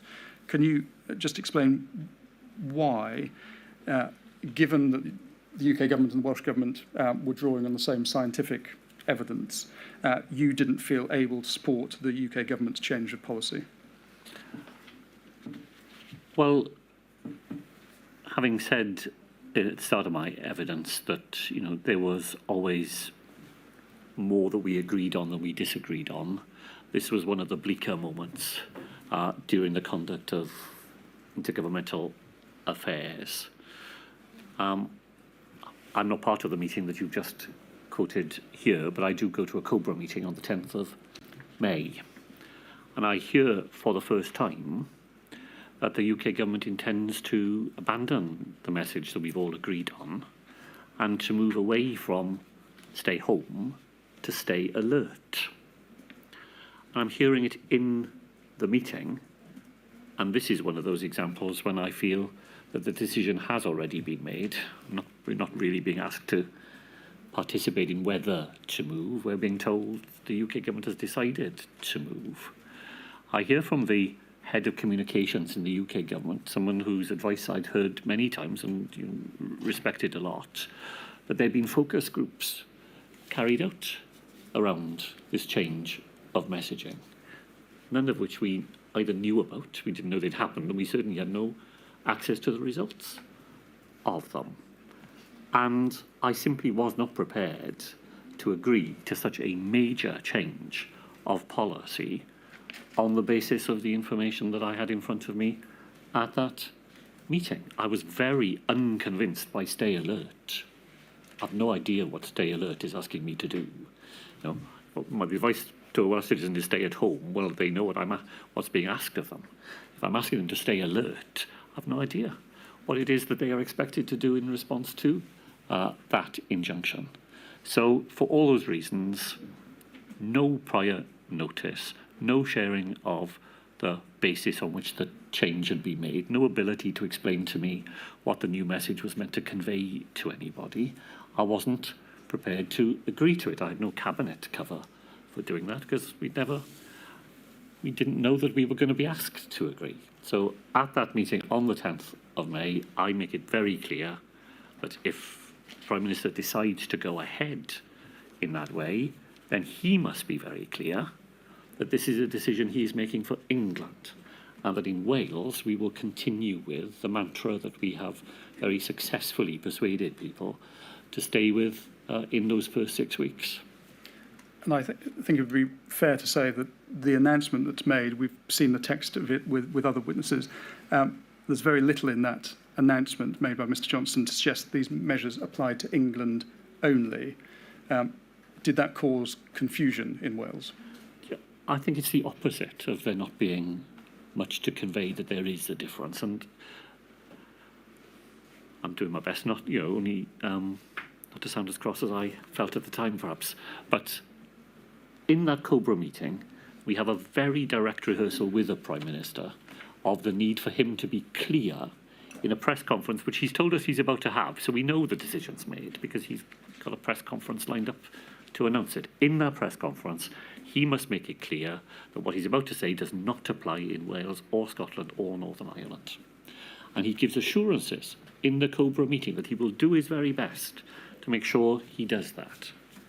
He then heads to the cameras and he provides a script in front of the cameras in which the only time he refers to Scotland, Wales and Northern Ireland is when he says early in the press conference, as Prime Minister of Scotland, England, Wales and Northern Ireland.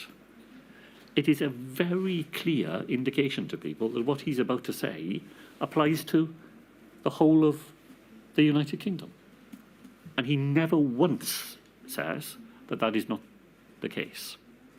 That's why I describe it as a bleak moment, because this is not a moment when, I understand that people can use Britain, United Kingdom, England interchangeably, if that's the way they've been brought up.